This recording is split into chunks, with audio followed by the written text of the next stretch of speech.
Because the people budget should be a developmental budget, should be a budget that really reflects the aspiration of the people. Now today, we are very happy that since 1965, or this country come into existence, it is only one stadium that we can boast of in an entire country. And even that stadium is not fit for purpose. That our people, our footballers would go to another country to play their home games there and call that particular country their home country. That is sad. That is really, really sad. So today, when we stand here, we are calling the government and the National Assembly to make sure that they are able to reconsider the budget that are given to the Ministry of Youth and Sport. Parce que lolu nonu mo nek sun eni. Lolu mo nek lo xamantene daf nu itel. Parce que tay ndaw ñu nek ci biir dëkk bi lose nañ hope. Parce que so xolé tay ndaw ñi di génna di dem yeneen dëkk wala di use bagway bi dafa fekk ne tay pépp loo xamantene seen coobare la te gaay bëgg ko gis ci biir dëkk bi mu melni recreational centers, mu melni ay proper football pitch, mu melni ay theater, mu melni ñoo xamantene no nek ci biir business gaay mun la na empower pour ñom te gaay mun am da musul pour créer yeneen employment opportunity mun ko gis. Because tay ñun suñu démé ci ministry bi pour jéma make sure we are able to have funding pour jàppa si lan leen nekk du nga ko mun a am te soo demee si ministry bi pour nga mun a am some help pour loo xamante ne daf laa develop sax su bëree ba bëree du romb ay 100,000 te ni waxante dëgg tey 100,000 lan la mun a njëriñ nit lan la mun a njëriñ ndaw boo xamante ne dafa bugg a dunda si biir dëkk bi fii loolu dafa nekk loo xamante ne dañ ko war a seet. That's why today the House is saying that the allocation of the budget to the Ministry of Youth and Sport should be increased. And also, the claim that other line ministries also reflect developmental projects of the youth should be specified.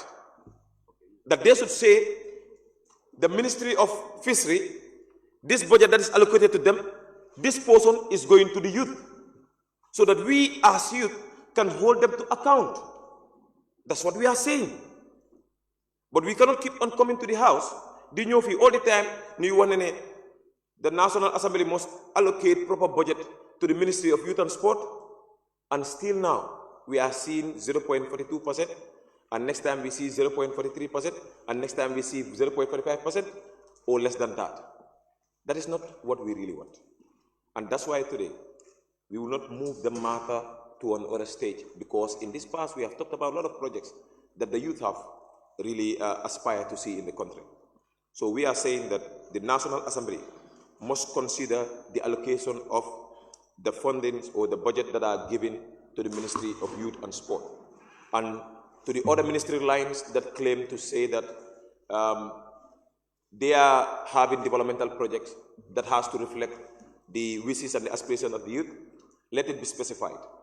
Nagay wax ne lini ak li pour youth la. But most of what we put in our budgets are recurrent budgets. And recurrent budgets, to be honest, is not a developmental budget. It is a budget that has to do with the development of those particular ministries. Thank you. Okay? Thank you. Honorable Speaker, I want to conclude by saying, if a country can have its local fund through tax and non-taxation almost to $25 billion. Listen to this. We are not saying grants from outside the country. Our country, sundawe bendaw, lo xamantene ñun noko momal sun bopa through tax, because the country should go on industrialization and we have not gone there. But sundawe bendaw, lo xamantene noko momal sun bopa through taxation and non-taxation ak yenen yu ndaw yo xamantene am nañ ko is almost to 25 billion. Lolu du dëkk bu ñaaka. Lolu du dëkk boo xamante ne dafa nekk di suuf boobu dëkk boo xamante ne dëkk patriotisme dafa laaj dëkk boo xamante ne am na ñoo xamante ne dëkk amul intérêt réew mi loolu nañ ko waxte dee loolu noonu tamit nekkul ay ñawti. Thank you very much, Honorable, for that wonderful deliberation. Honorable members, at this juncture, I will now open the floor, and any member who may want to contribute may do so by raising their tags. Honorable members, the time allocated for this session is 1 hour, and 3 minutes will be given to each speaker. Thank you very much. Clerks, you might please help us with recording.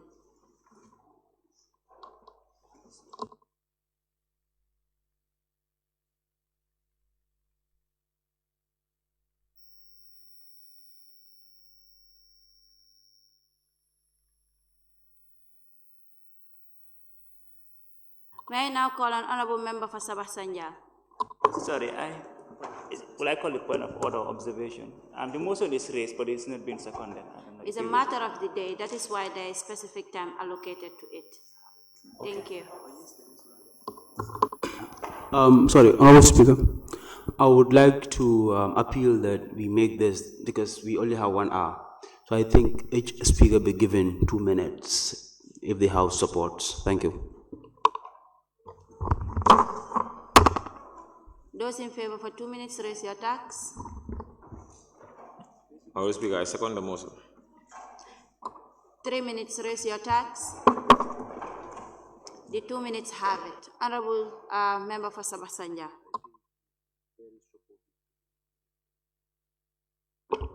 Assalamu alaikum, honorable members of this August Parliament. Nuyu naa ku nekk sa tur ak sa santa di ñëw rek si li nga xamante ni moo nekk matter of the day. There is need for the Assembly to allocate more funding to the Ministry of Youth and Sports and outline other specific budget line the development of youth in other ministries. Foog naa ne tey soo xoolee Gambia amuñ standard youth centers. There is no standard youth center in the Gambia here. Amun benn. So to youth centers yooyu noonu foog naa ne Gambia waroon naa mun a am youth centers yoo xam ne dafa standard boo xamante ni so TVEC centers mun na faa dem leneen ak leneen mun neen faa jàngee ITC lu nekk mun neen faa jàngee waaye soo xoolee from Katong to Koyna Banjul to Basse amuñ fa yooyu noonu so like ñi ngi all government bi yëpp ñi nga xamante ni surtout di National Assembly ñoom ñi nga xamante ni ñoo lay defar budget ñu try ñu increase the budget for the youths so that dinañ mun a benefit si youth centers yoo xamante ne ñu ngi si biir réew mi fii wante tey su xoolee chairman mu ngi North Bank waaye chairman is just by name but nekkut ne youth center boo xamante ni la is equipped with the necessary instrument te chairman tey waroon naa mun a nekk centre boo xamante ni dina nekk centre bu mag centre boo xamante ni dinañ fa def bagage dinañ fa def yooyu noonu ak different technical vocations ba gis ne ndawi Gambia bi dinañ si mun di dem di si mun a ñoo jëriñoo nekkul ñëpp a mun a dem office so ñu ngi oo National Assembly members rek ñu dimbale ñu ngir yàlla war a suuli ñu gis ne there is standard at least nekkuñ waxuñ di wax benn rek but at least am nañ si many across all regions in this country so we are urging all the National Assembly members ñu dimbale ñu rek ñu yëkkati budget bi fu mu nekk ñu. Thank you, honorable member. May I now call on honorable member for Upper Fuladu.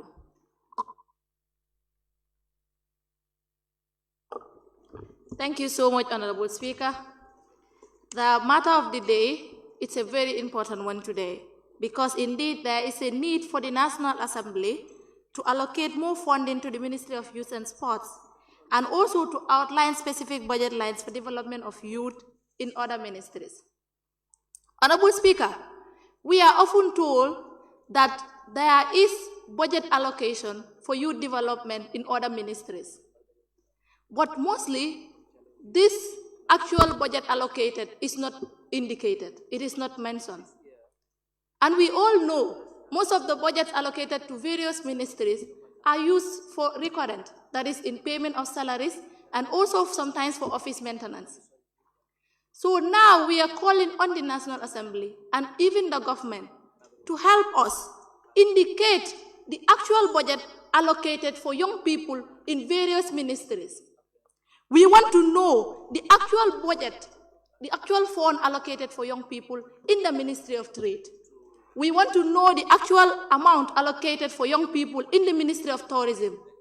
We also want to know, Honorable Speaker, the actual amount of money allocated for young people in the Ministry of Education, in the Ministry of Health, and also in the Ministry of Agriculture. This is what we want to know. Thank you. Honorable nominated member for West Coast Region. Thank you so much, Honorable Speaker. Mine is going to take a little bit of a different direction, considering the fact that there is a national development priority list, and in that list, young people are not inclusive. Imagine having a national priority list in which the young people are not part of, and we are saying young people constitute 71% of the national population.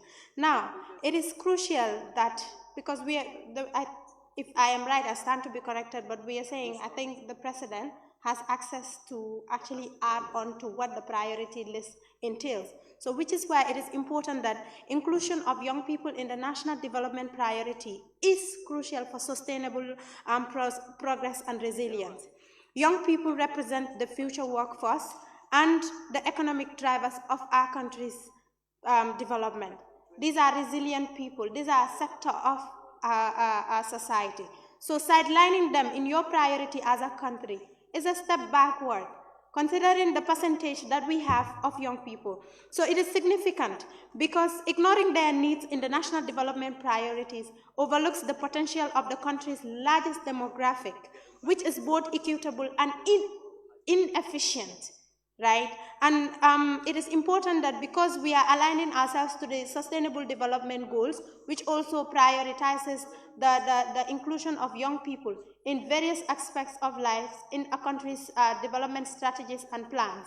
So it is crucial that we are added to that priority list. So my advocacy area is the government and the President being the primary duty bearer to consider adding young people into the priority list in ensuring that we promote resilience, but also we have a country that is full of potential. Because not recognizing us is meaning that we are some sit backers and watching what is happening. So it does not tell. Thank you very much, Honorable Member. May I now call on Honorable Member, nominated member for Banjo. Thank you, Honorable Speaker. Honorable Speaker, we are the young people of the country. Ñun ñoy banxaasi dëkk bi su luñ bokk rek du baax nañ ko wax rek tey. Honorable Speaker, a few months ago, $100,000 was allocated to each and every region of this country. But $100,000, we are the young people of the country. We need to work on many things in this country. So 100,000, what is 100,000 for us? We have plans, hopes, and many activities to carry on in our constituencies. But 100,000 cannot take us anywhere with that. Honorable Speaker, Degala, in our constituencies, so in Council C, they do help us, but it's not enough. We need more. We, the young people of the Gambia, need more. So we are urging the country to make sure that each and every region is allocated more than 100,000 because we need more than that. Thank you. Thank you very much, Honorable. May I now call on Honorable Member for Basse. Thank you very much, Honorable Speaker. Honorable Speaker, indeed it is a matter of the day. But allow me to talk in the local language.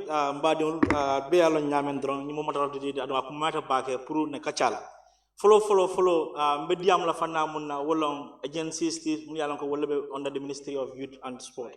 But more especially, we are lowering youth program la nyimbankunga. Mbeajele allocation of munkeke wo bundali akaka kuti mu yalonko adoya batale. Ila operational jamal bije mu yalonko ibuka keno. Adu most of these agencies and institutional will move bundali to mu yalonko inyantaka tari banko fana bella. Follow. Munke da NYSST, National Youth Service Scheme. Act of Parliament now. After Parliament now, dalila kamala mu yalonko atel nata pour que graduate programme ta kalon ni bankunga. Adu inda tara dawda ayenda kala banko beleka mol mu yalonko wala bolo na university wala mol mu yalonko wala be tasser institution ko inda tara banko be kan kay graduate programme oke bari na jube kabra lota mu nyata ta lekata je because mu yaki na natural man ke noje um kulti mu yalonko depensolo mun kitaje wala mansia because ni ajube na draft constitution auto is compulsory am kulti mu yalonko is compulsory so man sakuna ina kata kelale ke fasaro di NYSS la nimbodo oto PIA mo president national award ifana nyanta tara banko beleka bari because ibe lorim ke Duke of Edinburgh international program mo kata ka implement nyim bankunga but it's a problem pour yetar bla beto because ni ajube yakut netol jangan di banko beka alim program mo yaron ko wolle nyanta fon ninkol na fala sam bari ifana dépense lo mun bije adoya batale because ni ajube some of these satellite institutional be dépense lo mun bije is just to pay salaries but the program and activities pour kake banko kan adoya batale nimbo this package includes aircraft, hotel accommodation, ground transportation. Thank you, Honorable Abantale. May I now call on Honorable Member for Latrikunda Sabiji.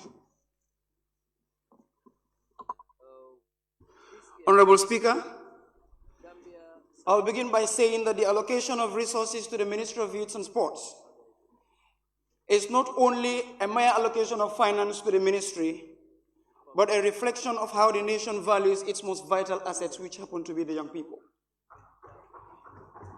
It is very important that we note that the young people constitute over 70% of the country's population, and only 0.42% of the entire budget is allocated to a ministry that should oversee the entire business of young people and the affairs of sports in this country.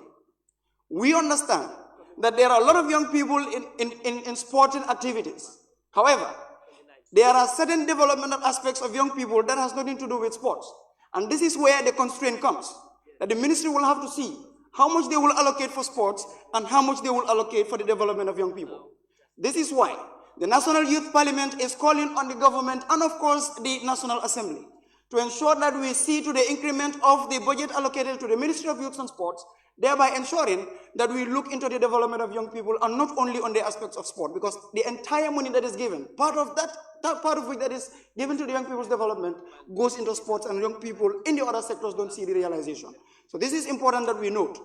Again, we are saying that the increment that will be allocated should only focus on the development of young people and not go into office maintenance and salaries, which happen to be the recurrent budget. Honorable Speaker, because there is no time, I would like to make this clarification that the $100,000 is allocated to the various RYCs in the country through the National Youth Council is not enough, because we understand the population that we constitute as young people. Thank you. Thank you very much, Honorable Member for Latrikunda. May I now call on Honorable Nominated Member for Person with Disability.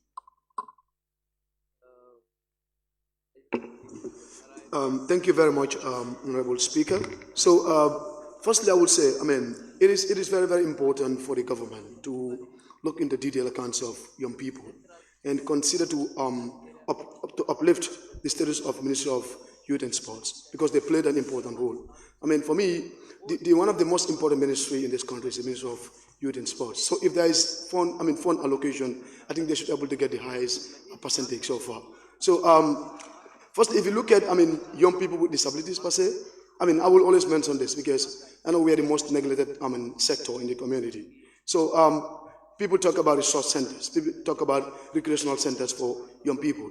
But I can inform this August gathering that we have only 2 resource centers for young people with disabilities in this country, and they are specifically for young people with visual impairment. That is GoV, School for the Blind, and Start Now organization, center that train visually impaired high school graduates in preparation for higher education and employment. So you can understand that there are a lot of young people with disabilities in rural Gambia who do not get an access to some of these opportunities in the urban areas. So it is also important that for the government to create more funding opportunities for Ministry of Youth and Sports, and we believe they will also extend their services to these young people in the rural Gambia. The other thing would be, if you look at the ministry, that aligned ministry, that's Ministry of Gender. Many times they claim that that is the aligned ministry for people with disabilities, but it is clearly stated that we do not have subvention from this ministry for quite a long.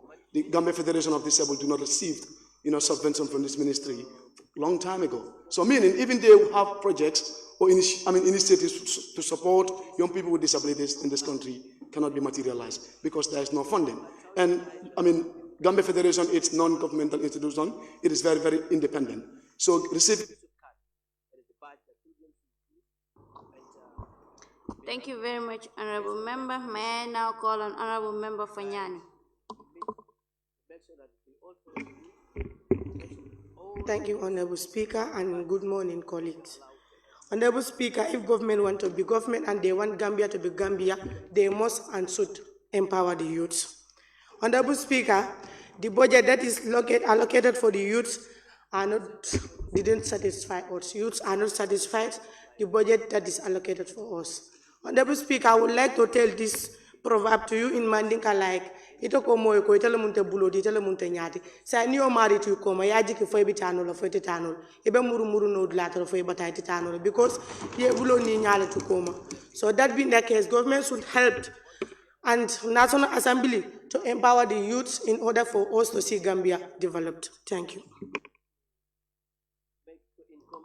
Thank you very much, Honorable Member. Honorable Members, I just want to plead with you.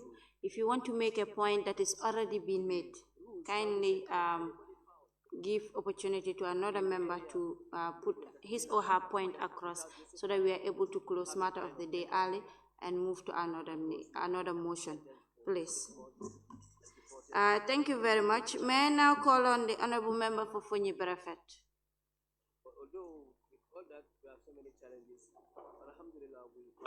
Thank you very much, Honorable Speaker, for giving me the floor.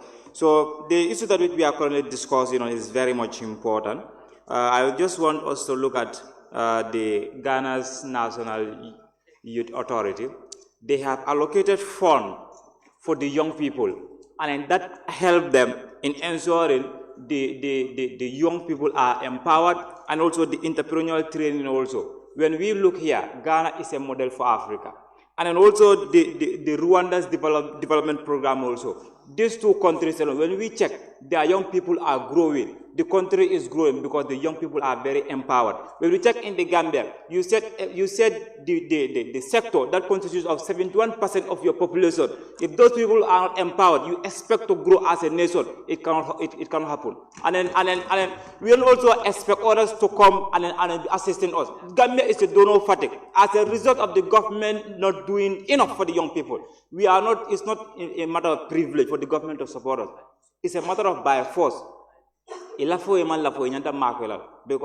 this is the country where we can say, I care. So when we also check the specific budget line for the youth development, we are saying education and skill training.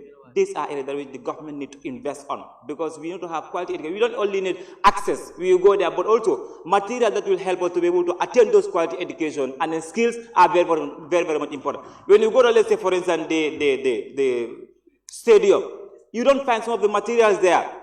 Our regions that are here, when you go there, the mini stadium, you don't have those materials. We don't only want, we have a land whereby we can go, we will be jumping, running, and we want the material to be there so we can be able to have skills. We are also talking about health and well-being also. The government also to invest in this other area, because we...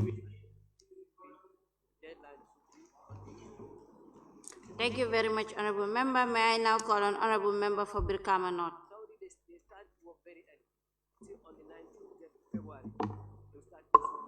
Sorry, there must be some kind of a mistake. I have not raised my tag. I have no submissions to give.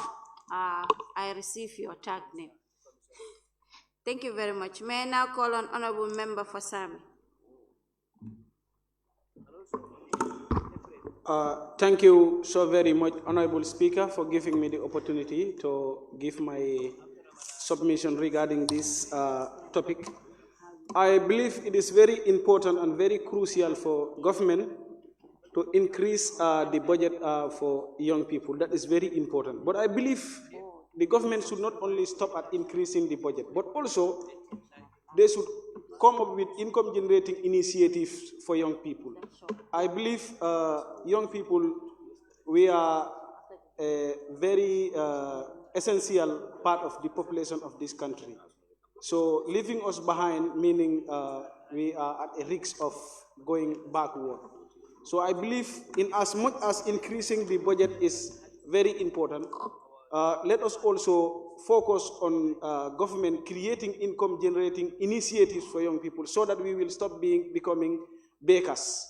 We are tired of begging the government, do this, do that. Let them give us the initiative where we will be managing and making our own funds. I believe that is very important.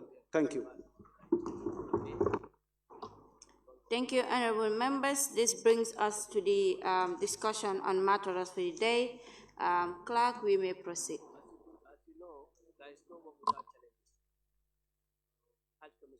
Point of observation, Honorable Speaker. Yes, honorable member for Bakau. My tag has been raised and I did not hear my name mentioned. And what I have, it's very, very important because it is an area that most honorable members do not talk about.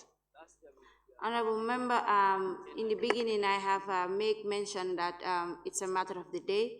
Therefore, only specific number of people will be allowed to deliberate on the issue, and also a specific time will be given. Did I or did I not? I am sorry I did not hear that, but if you do, please allow me to give me 1 minute. If I allow you, I am setting precedence, honorable member. Honorable members, will you allow the honorable speaker to give me 1 minute, please?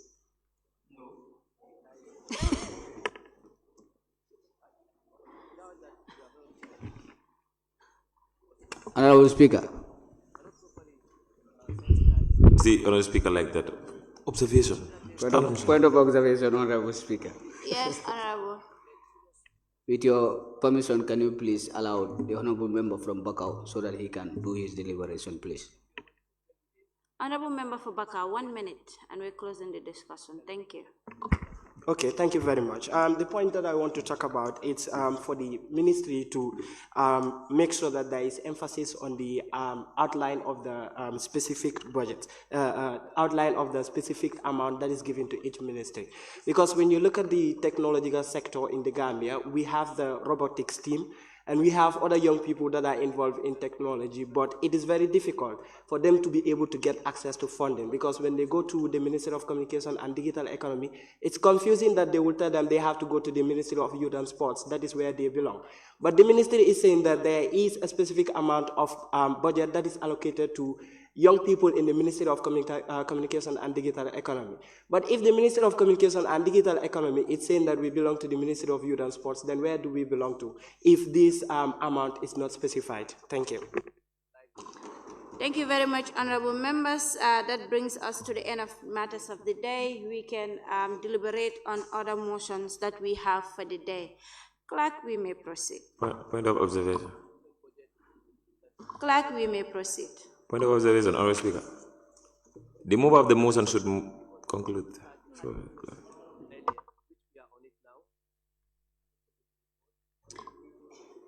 Clerk, we may proceed. Motion. Be resolved that this August Assembly do consider and adopt the motion for the government to take proactive measures to preserve and protect our environment. By Honorable Member for Lower Bademu.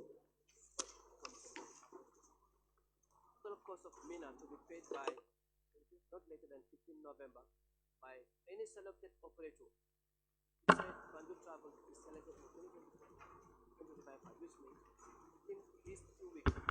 Thank you so much, Honorable Speaker. Honorable members of this House, I hereby move the motion which states that the government be it resolved that this August Assembly do consider and adopt the motion for the government to take proactive measures to preserve and protect our environment.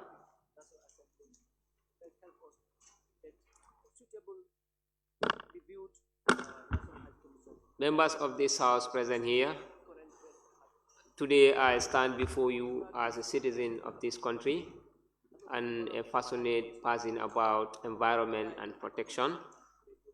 Honorable Speaker, if you will permit me, please, I would like to take some reference from my gadget. The need for environmental protection. The need for environmental protection has never been more crucial than today. Every day we witness the consequences of environmental neglect, extreme weather patterns, rising sea level, loss of biodiversity, and the gradual degradation of our natural resources. These are no longer distant issues. They affect our communities, our livelihoods, and our health. This is a shared responsibility, but the government must take a lead. As it has been, and the government has been a subscription to many international conventions and treaties, include our own Banjul Declaration, Ramsar Convention and Protection of Wildlife, United Nations Framework Convention for Climate Change. The reason why I brought this motion forward for the House to consider it: firstly, we must enforce environmental laws with conviction.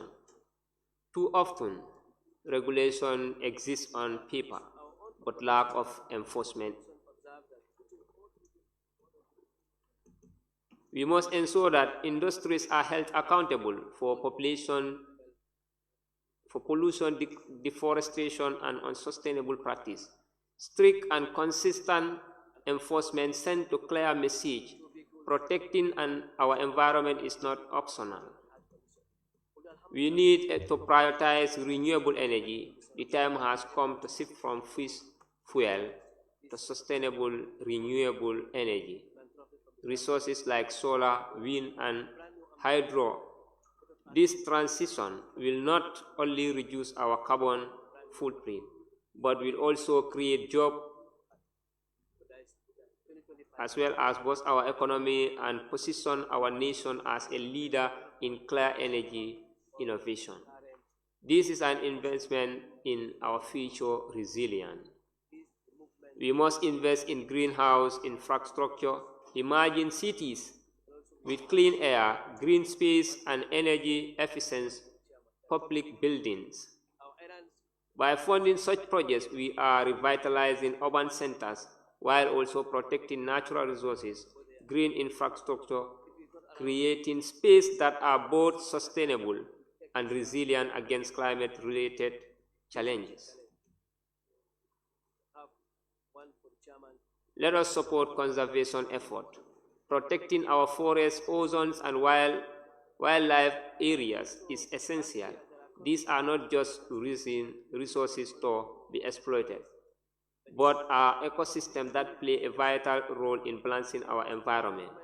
Conservation zones, national parks, and marine reserves are important that prevent our planet biodiversity and natural heritage.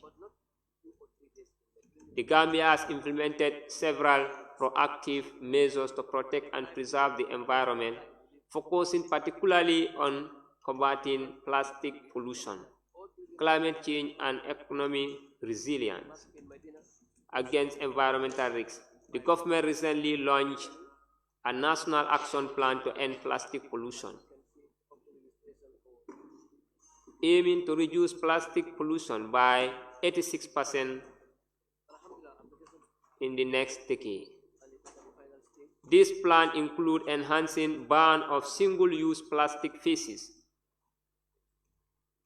out plastic bottles, and improve waste management through recycling and better collection system. The plan also promotes sustainable alternatives like public water stations to decrease relying on plastic bottles and water sachets. In addition to targeting plastic pollution, the Gambia is tackling broader climate-related challenges through a comprehensive national adaptation plan, NAM. This plan, developed with UN support, is climate resilient across all sectors by promoting sustainable agricultural practice, such as using drought-resistant crops and soil conservation techniques. Coastal communities have also engaged in mangrove restoration and marine protection initiatives to mitigate coastal erosion and protect fisheries.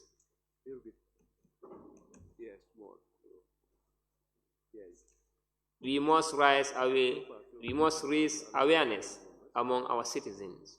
Education is the fundamental change. We must encourage sustainable practice from waste reduction to energy conservation. When each individual understands his role in environmental protection, we create a movement that is unstoppable. Let us seize this moment to advocate and put our paper or our position to see our climate and our environment is protected. So therefore, I hereby urge this assembly to consider this motion in hand. Thank you. Thank you very much, Honorable. Any seconder?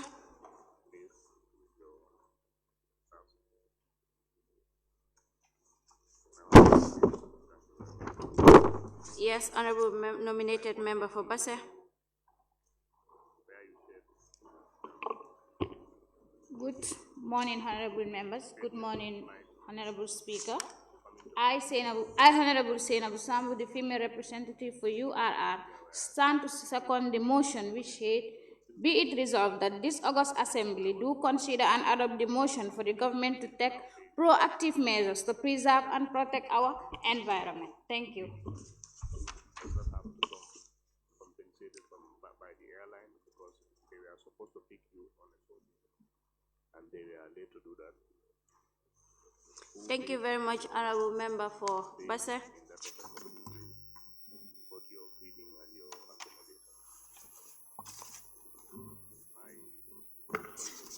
Is Honorable Female Rep, not Honorable Member for Basse. My apologies, Honorable nominated member for Basse.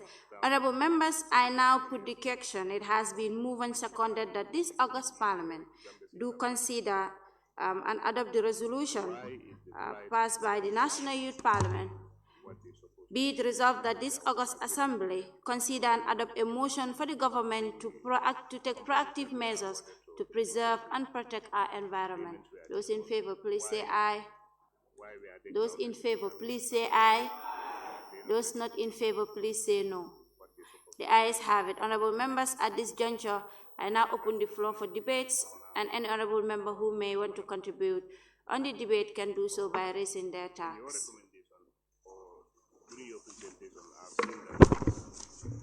Point of observation, Honorable Speaker.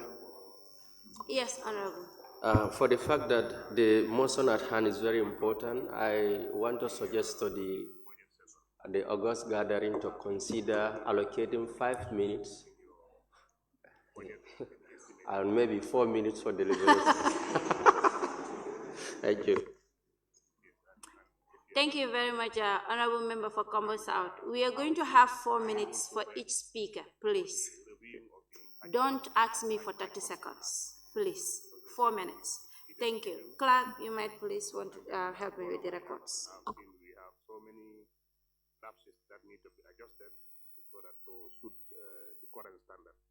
How soon are you ready to bring that up for review? Thank you very much.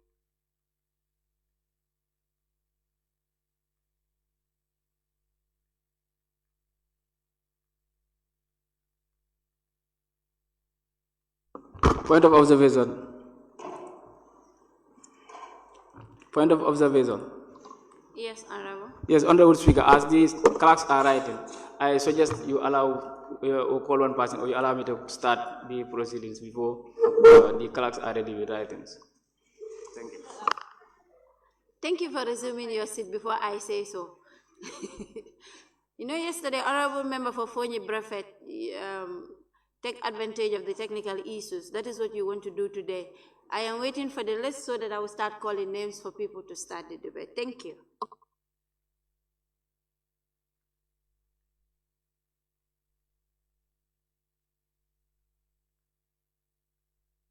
I am Honorable Musa Abaji, member for Talinding Kunjang constituency.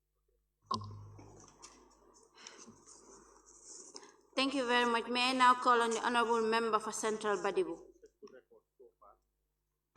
Thank you very much, Honorable Speaker, and thank you very much, Honorable members. To begin with, I will directly go to our region in particular. Everyone in this honorable parliament knows that North Bank region is among the regions in the Gambia that is most deforested, especially our district, which is Central Badebu, and my two neighboring districts, Lower Badebu and Upper Badebu. And the reason is not we, the citizens of the districts, are the cause of this, but our neighbors, that is the people in the other country, because accessing our district from the neighboring country is very easy. They come and spoil our forests. And on that note, we are recommending the government to take measures in addressing that. And a particular part of that, those people in that country are these Nduranabes. We locally call them Nduranabes. They are herders. They will come with their cattle in the dry season, and then they will be cutting our trees anyhow they feel like. And if you go to their country, even if they want to cut a plant in their house, in their homes, they need to have a paper to cut a particular plant in their house. But when they come in their homes, but when they come to our districts, they cut our plants freely and anyhow they feel like. And we are wanting the government to, through our local authorities, that is the chiefs, the alcalos, to collaborate and come together and then help us to stop these people from coming to our districts for herding. We are appealing to the National Assembly if they can bring a policy, or if this Ministry of Forestry can help us collaborate with the youths that are present in these districts to make sure that these Duranabes, when they come to our district, we can stop them. Sometimes they even tend to fight with our citizens on doing this lawful act. This unlawful act that is cutting down the trees. We all know that in the Gambia it is not allowed to be cutting down trees freely. The law is there, but our problem is what? Implementation of the law. We want the local authorities to implement these laws so that our environment is safe. Otherwise, in the next 10 years, there will be no forest in the Gambia. On that note, we are calling on the government to help us through our local authorities. Thank you very much, Honorable Member. Thank you very much, Honorable Member. May I now call on the Honorable Member for Nyamina Dankunku.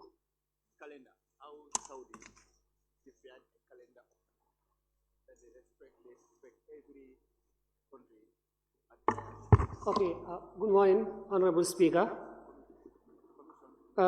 This motion that is brought forward here is something that is very important, particularly the rural area. Though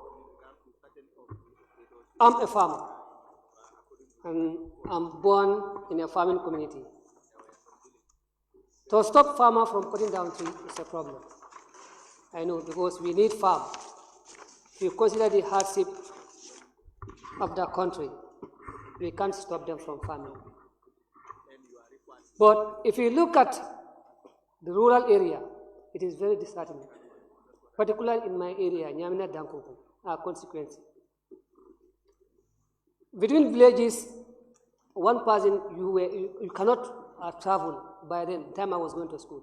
But now, even a 7-year-old or 8-year-old boy can move from 5 kilometers away or 7 kilometers away without no problem, because there's no more bush, no tree. If you look at this recent rainy season, we get very late rainfall because there's no tree. Everything is cut off.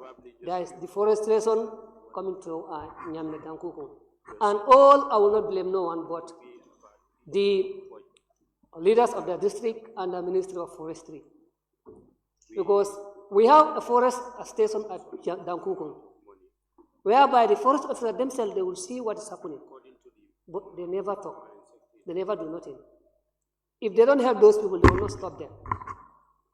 So I think the government should lay plans whereby if the Minister of Forest cannot take responsibility, let them hand it over to community forests. It's better. Because if you can really check the climate, this year, if you see how the climate is, it is very disheartening. Everywhere is hot. Everywhere. Everybody is complaining. And I'm afraid to say this. This year, in my area, I know we'll have low production of crops, particularly groundnuts. Because before coming, I went to my farm. If I uproot more than 10, they are all empty. There's nothing. Though I will have groundnut here, but there will be no groundnut. So I think this is an issue that the government should look at. Let them work with the Ministry of Forestry and the community forest to at least protect our environment. Honestly speaking, I wish you go to my area and you see. You will stand more than 5 kilometers, you will not see tree. You see village. From village to village that you cannot see. For example, between my village and another village called Kerala, they were given a school not because of the distance, it's because of how the forest was thick. Today you can stand in my village and you see that village, there's no forest. And a forest officer will come and meet you in the bush, cutting down tree. Instead of taking you to the right way, no, he will demand something from you. If a forest officer can sell charcoal, then are we serious? Are the forest department, are they serious? They are not serious. So I think this is an issue that needs to be looked at. We have an organization that's Peace 360. We plant every year tree in collaboration with my national village youth development.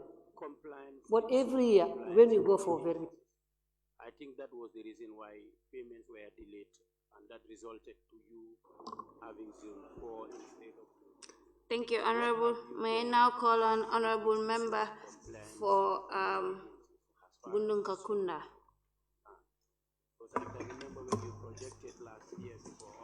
Thank you, Honorable Speaker. Okay, Honorable Members, I know all of you will agree with me that Bundung is very vulnerable when it comes to environmental issues, especially in the rainy season. And now that they are building some gutters on the roadside, this is something that is affecting a lot of people, especially students that are coming to my constituency, which is Bundung Kekunda. You have Chazau, you have Nusrat. These gutters are still not closed, and it's risky for school-going children. They are there, and when it's rain, a lot of people get to fall inside the gutters. We witnessed it not once, not twice. And another issue in my constituency about this environmental protection is these gutters are still open, and people are throwing plastic. And these gutters, when it's rain, we still did not have a correct water passage, meaning when it's rain, all the gutter waters will go back to Bundum Bohol, and flooding, this is where flooding will start.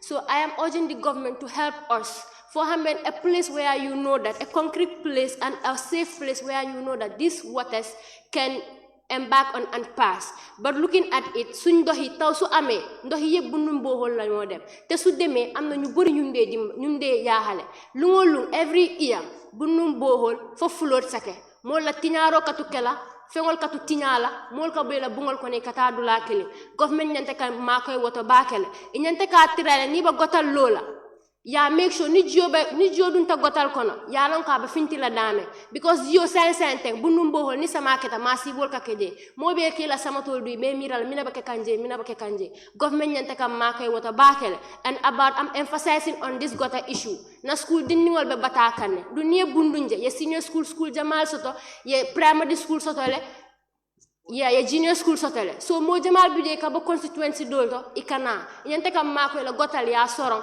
ni wonten ku dola bina da bundi la je mi nyano ka man nyana ka da bula je. So government and national assembly members almol mako alanin kila kamma alena gotal soron mol batata kuota. Thank you. Thank you very much, Honorable Member. May I now call on Honorable Member for Komba South. Thank you so much, Honorable Speaker.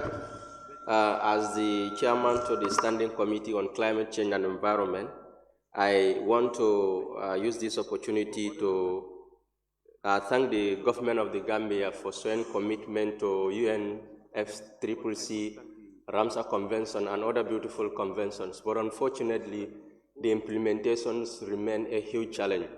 Among the issues that I want to put forward is to have a representation of youth in the National Environment Council, and again also to have National Youth Climate Change Fund in order to support the youth organizations that are working in the area of climate change and so on. So this other deliberation is going to be aligned to the issues affecting the people of Kombo South. Ninara Jube Kabirin 2026, Kanana, Mansakunda la lual to mini alon ko ye dulal landi puru, o dinkirali kamina for gazetted land, yol bulaje puru, yakudol kemole mina alon ko sana environment of Bambandi back. But Barafa Warta, Nyani Bere is gone. Ni tata tambi wetland jang betambi kan ngataran kajal ko unsigned infrastructural developments are taking place. And ni tata bifana sukutan kolbe kumbo kan sukuta salaje again. A part is also been the gazetted kaje pur kadi individual ola mi alon kaba business ho kelaje. Nyanta nyoni kan tol kata mun toleto na alfa folol ye dulali bula pur nda banko sa fon kanta wola tumando baro nin kuni nata mimba ko climate change. Jamani sotata mbika climate change won. Borol menta karamoto bari ya fankanto landi ko ngayndula dinkrasi fal bulaje bari bi namoni min karante sa nga nyaati wo dinkrasi fal mboto do ni tata environmental resource management Kombo South nyen tolo minne kawol fako Kombo Tura chalo niya jube bi tajibe kamin fako jufna fishing chalo man fancy ani bulo niya jube do bije ntole mira wati sotota chalo fon waro ika jube nyaadi bebe kendi bari biya bala fa warta baga again ni tata jube wo mini fon kata dumba ko no kata fishing na ye dinkral landil ko 9 nautical miles dol ma nyanna futala wor bari bi nyim fishing trailer sol ka dila foduma kasela wala jalo kan ka be kuntu kubi kanoje nkata mun toleto nimboto do ni nata jube coastal mining mbe ya kalam to ko sawo sang bajiyo ko kafunan kabunan katon kana fo tujeren ani bi mbe diam ko nyami moli bije mi alon koy baba de no sinkan muna nin jiyo nata kafun tol di tatara mun tol still now that is happening ni nata jube fana ni the agrochemical to agriculture is the backbone of this nation bari no kuol to yele nyama nyanta mo concern na bag bita marse kon wati soto dan diamta sniper la kuol bita marse kon ani wonte fon 21st century fu mo nyanta kana fertilizer samba banko kanjang imela banko teska jube what is the chemical composition what chemical ntolfon nin man sakunda lota podium kan lafta fengola minte fertilizer tin tonsol fertilizer wala kana mbika banko test nko karanal ko momo ya fontinya ni lafta ke fontinya ila banko folotinya kadum banko lo ku folot barsa nin continue to what kana chemical ol samana kana banko dibe wonyam with time the soil will be eroded wo agricultural production ata possible lano wol mu kulleti mi ko nyanta wol jubelal ni nata jube fona ecotourism Kombo South even across the country ntoli river soto nga basoto tibabul kaboy ya pour kanan beautiful sun beaches but saying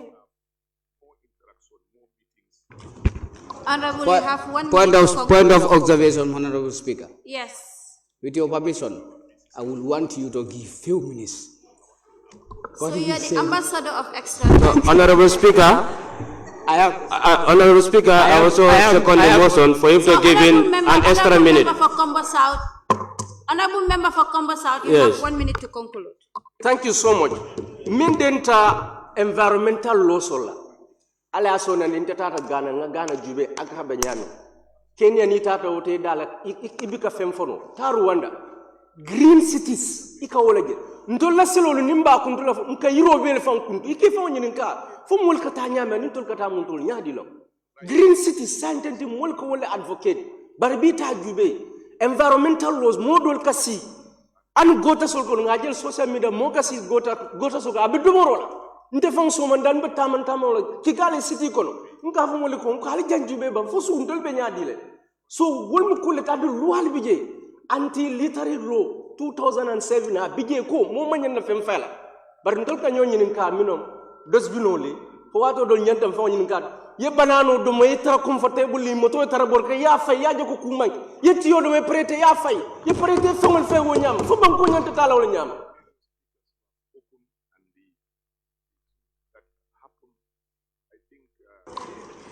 Thank you very much, Honorable Member for Combo South, for those wonderful deliberations. May I now call on Honorable Member for Combo East? Thank you so much, Honorable Member. I think the person around this topic shows its important nature.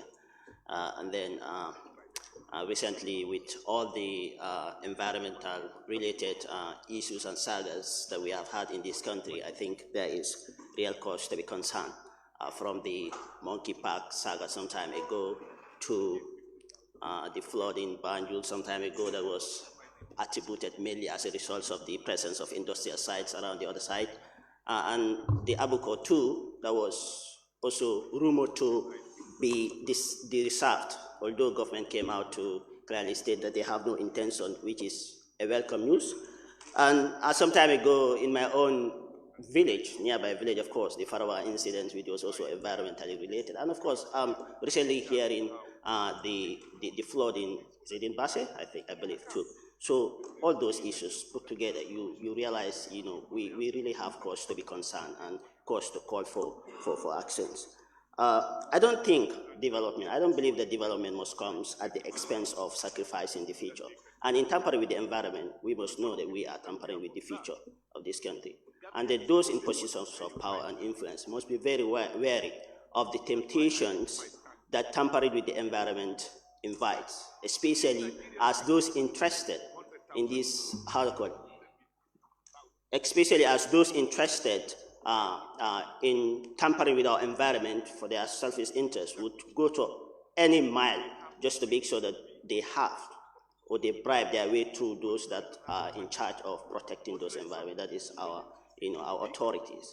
We should be very wary of that. And then I want to conclude on one point. The environment that we have today, we don't owe it alone. The future has a stake in it. And the future will indict us if we fail to do what is necessary to protect it. That is something that should reflect at the back of the mind of every individual, every Gambian, be it those in position of power and influence, but especially those people. They should constantly have that at the back of their mind. So I just rest my case on that. Thank you so much. Thank you very much, Honorable. May I now call on Honorable Member for Sabah Sanja?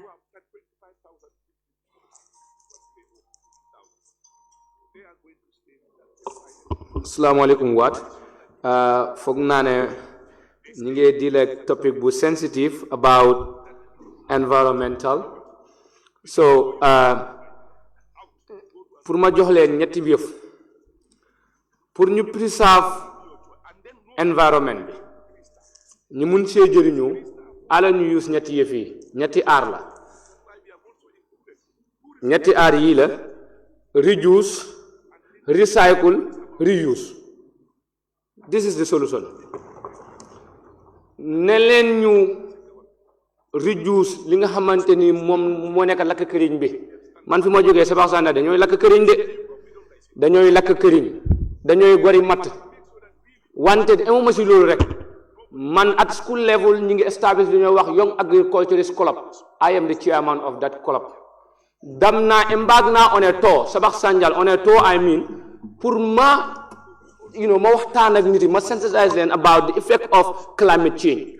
Gambia nu ma ko gisee in the next 35 years ñu ne golo yi ñoo koy waxante because gis loolu ni mu ñuulee naaj bi lakk na ma lu waral naaj bi lakk ma mooy ne sin environment bi dafa yàqu préserve wuñ ko ba pare protect wuñ ko pour ñu protect ko nag benn rek laa leen jox moo nekk plant a tree.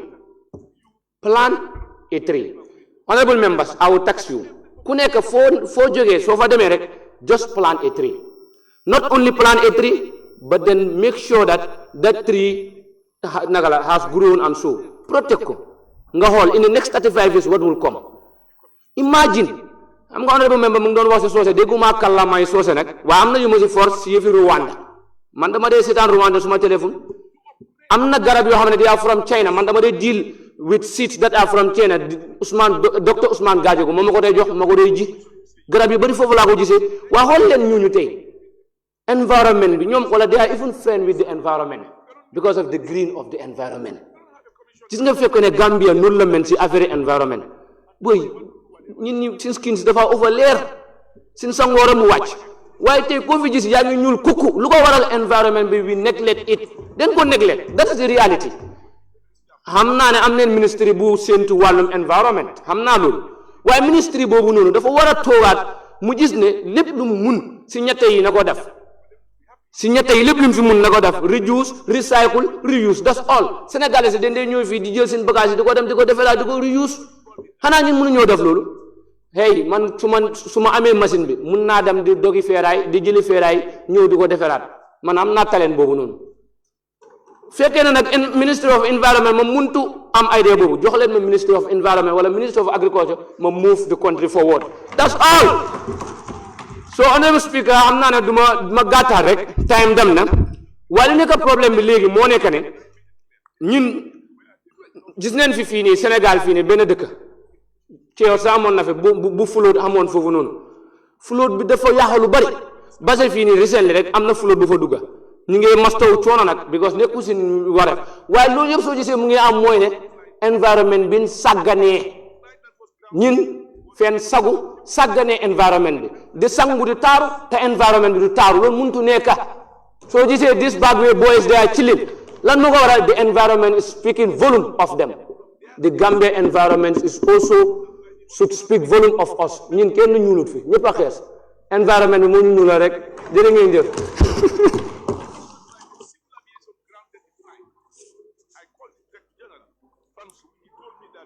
Thank you, Honorable. May I now have the Honorable Member for Fonyi Brefet?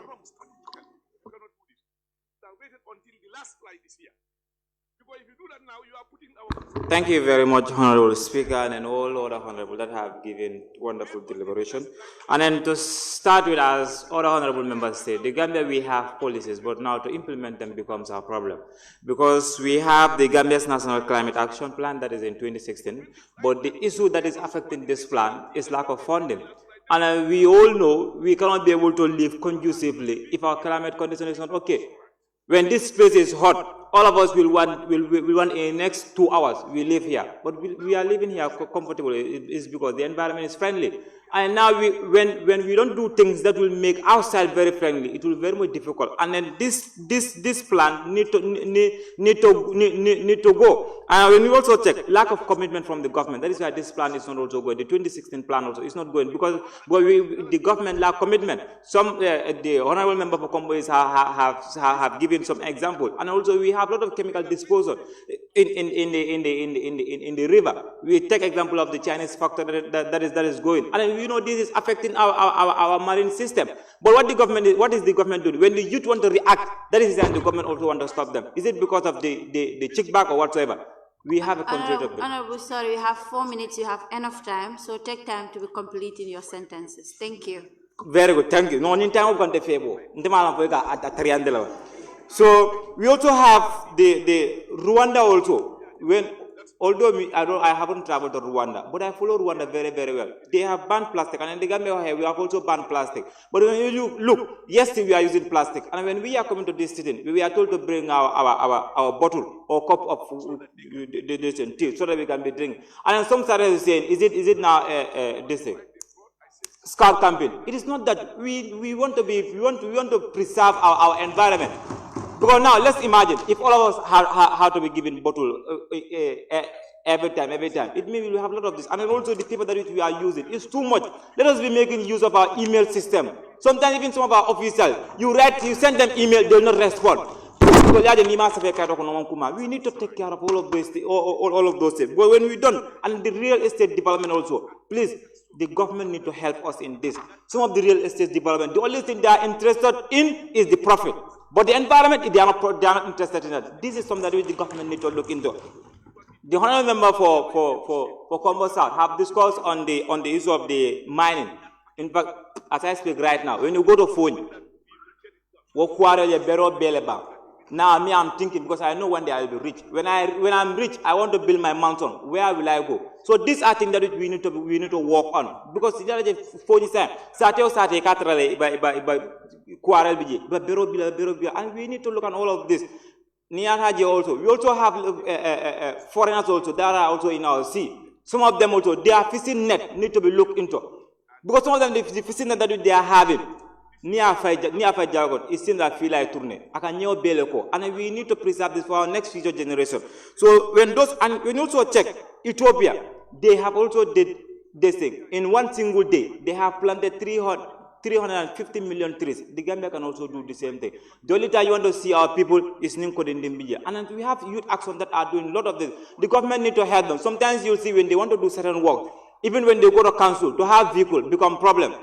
And then the only member have also talk on. Sometimes you say, hey, you're not a bagger. It's a banana, don't worry, dog. Yet, you're not a bagger. And we expect our area council to be doing this. We need attitudinal change in the Gambia here. Our environment need to be well sanitary. And this cannot go in the absence of our attitude. We need to have good attitude. In fact, that is why police station on near like. Niba tamagani daki for left family ke jina la ba for siatom. Not a be.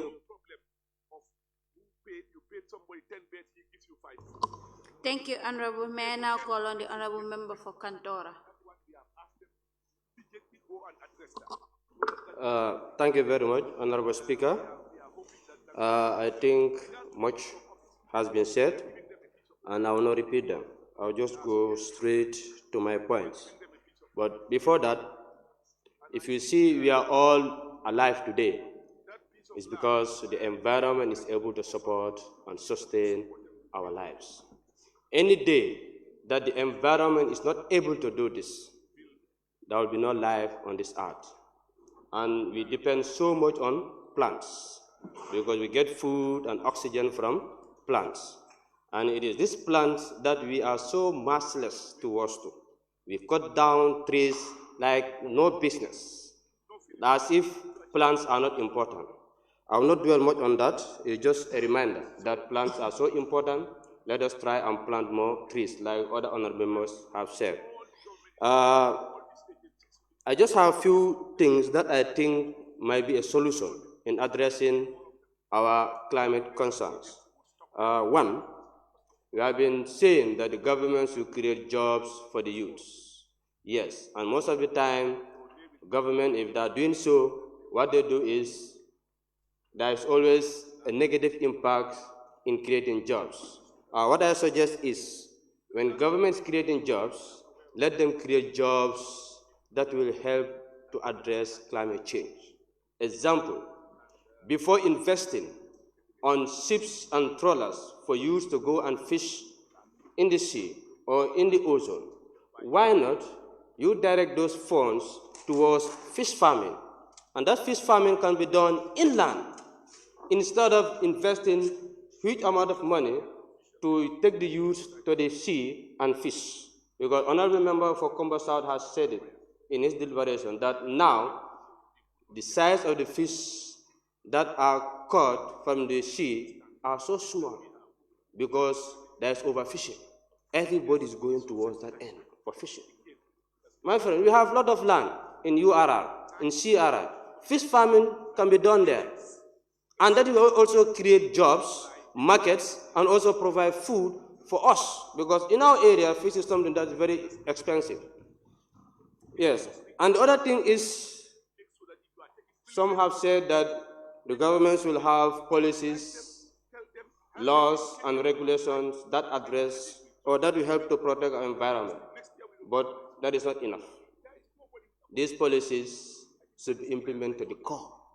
And anyone who is found guilty of this or who went contrary to these policies or laws should be dealt with irrespective of who you are.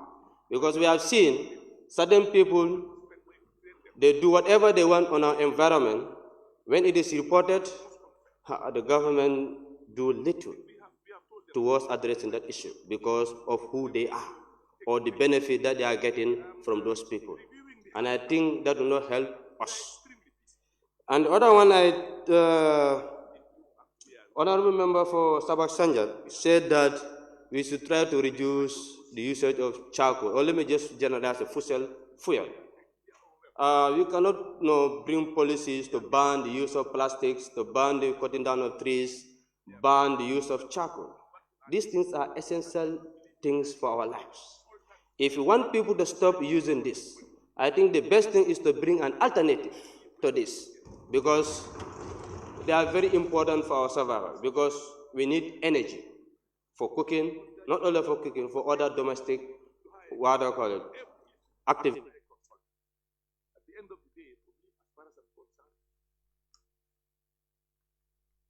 Don't ask for 30 seconds. Thank you.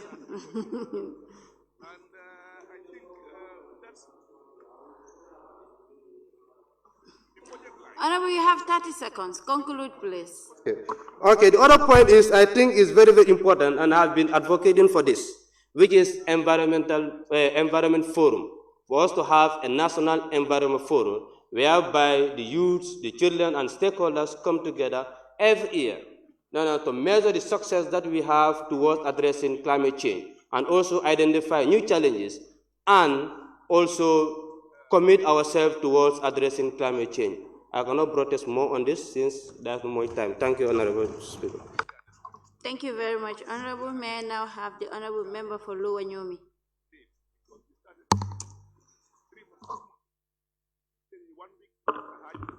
Thank you, Honorable Speaker. I will make my submission very short.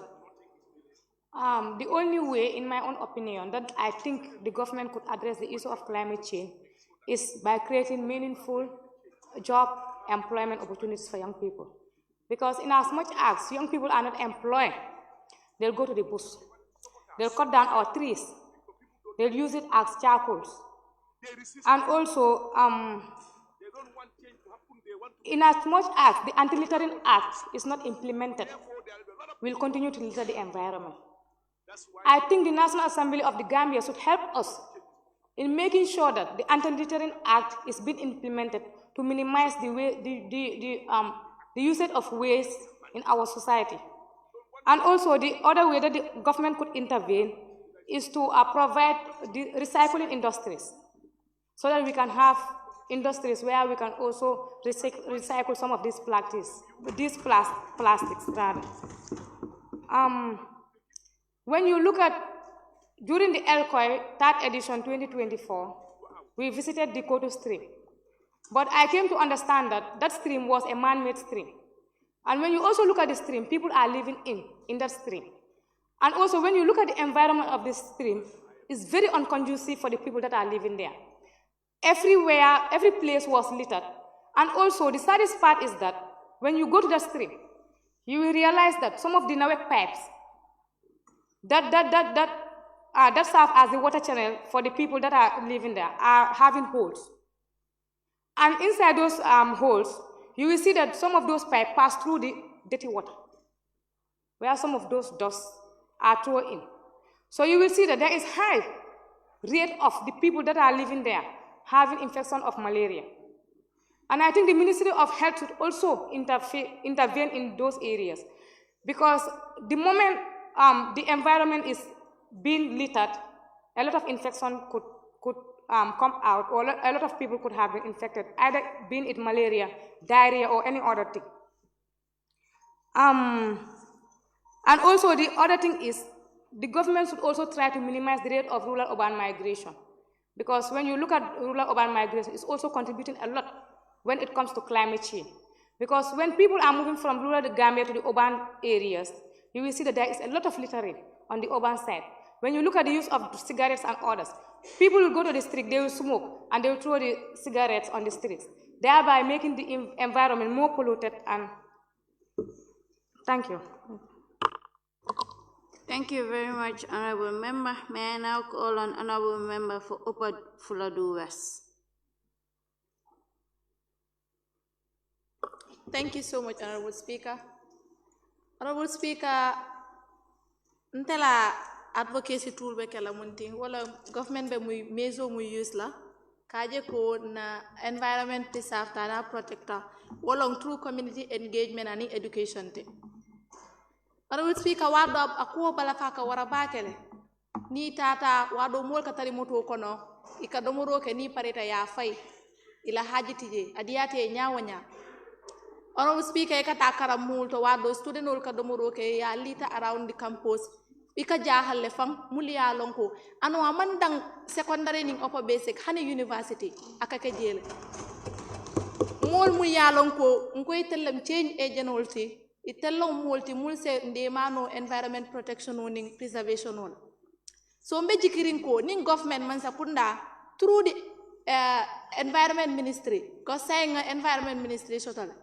Ni sen ndema yeta futa mulma because mul mun kanyi yirol kuntu ibuka replace ikata kembol ta ya jani dol ka bonam kombo ma fa on jani kata fo bolon kono kata kembu sawal kantu ka fa dadi ata jel adiyata mole nyaaw nye ka ke wanyala without imbakasila o ka fo ko ibe mutala o ibe ku kelanan ndebe jikirin ko asike imalong ala ripakosono mumunti imalong ko ala aftermath mumunti ni yake mumbe kele marila and ni mang environment protect anin ka pisap mumbe kelel bari mbe jikirin ko ning man sakunda through the environment ministry and also national environmental agency ni e mol de mai tata community solto ni mol dia muta ning kola kanyita ndila ko environmental protection and preservation mobe talti mobe la nyanta kat ake fangotat kantum after all abentel la nafa kon.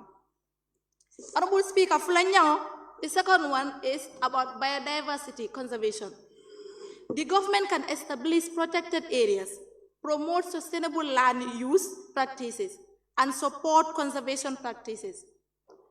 Support conservation programs to safeguard endangered species. This is also a way that the government can help and take a measure in preservation and protection of our environment. Honorable Speaker, some members also spoke about the enforcement of the law.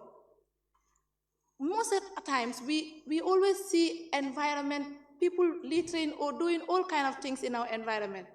But how many cases have we had in court? So, Anaman it is not happening.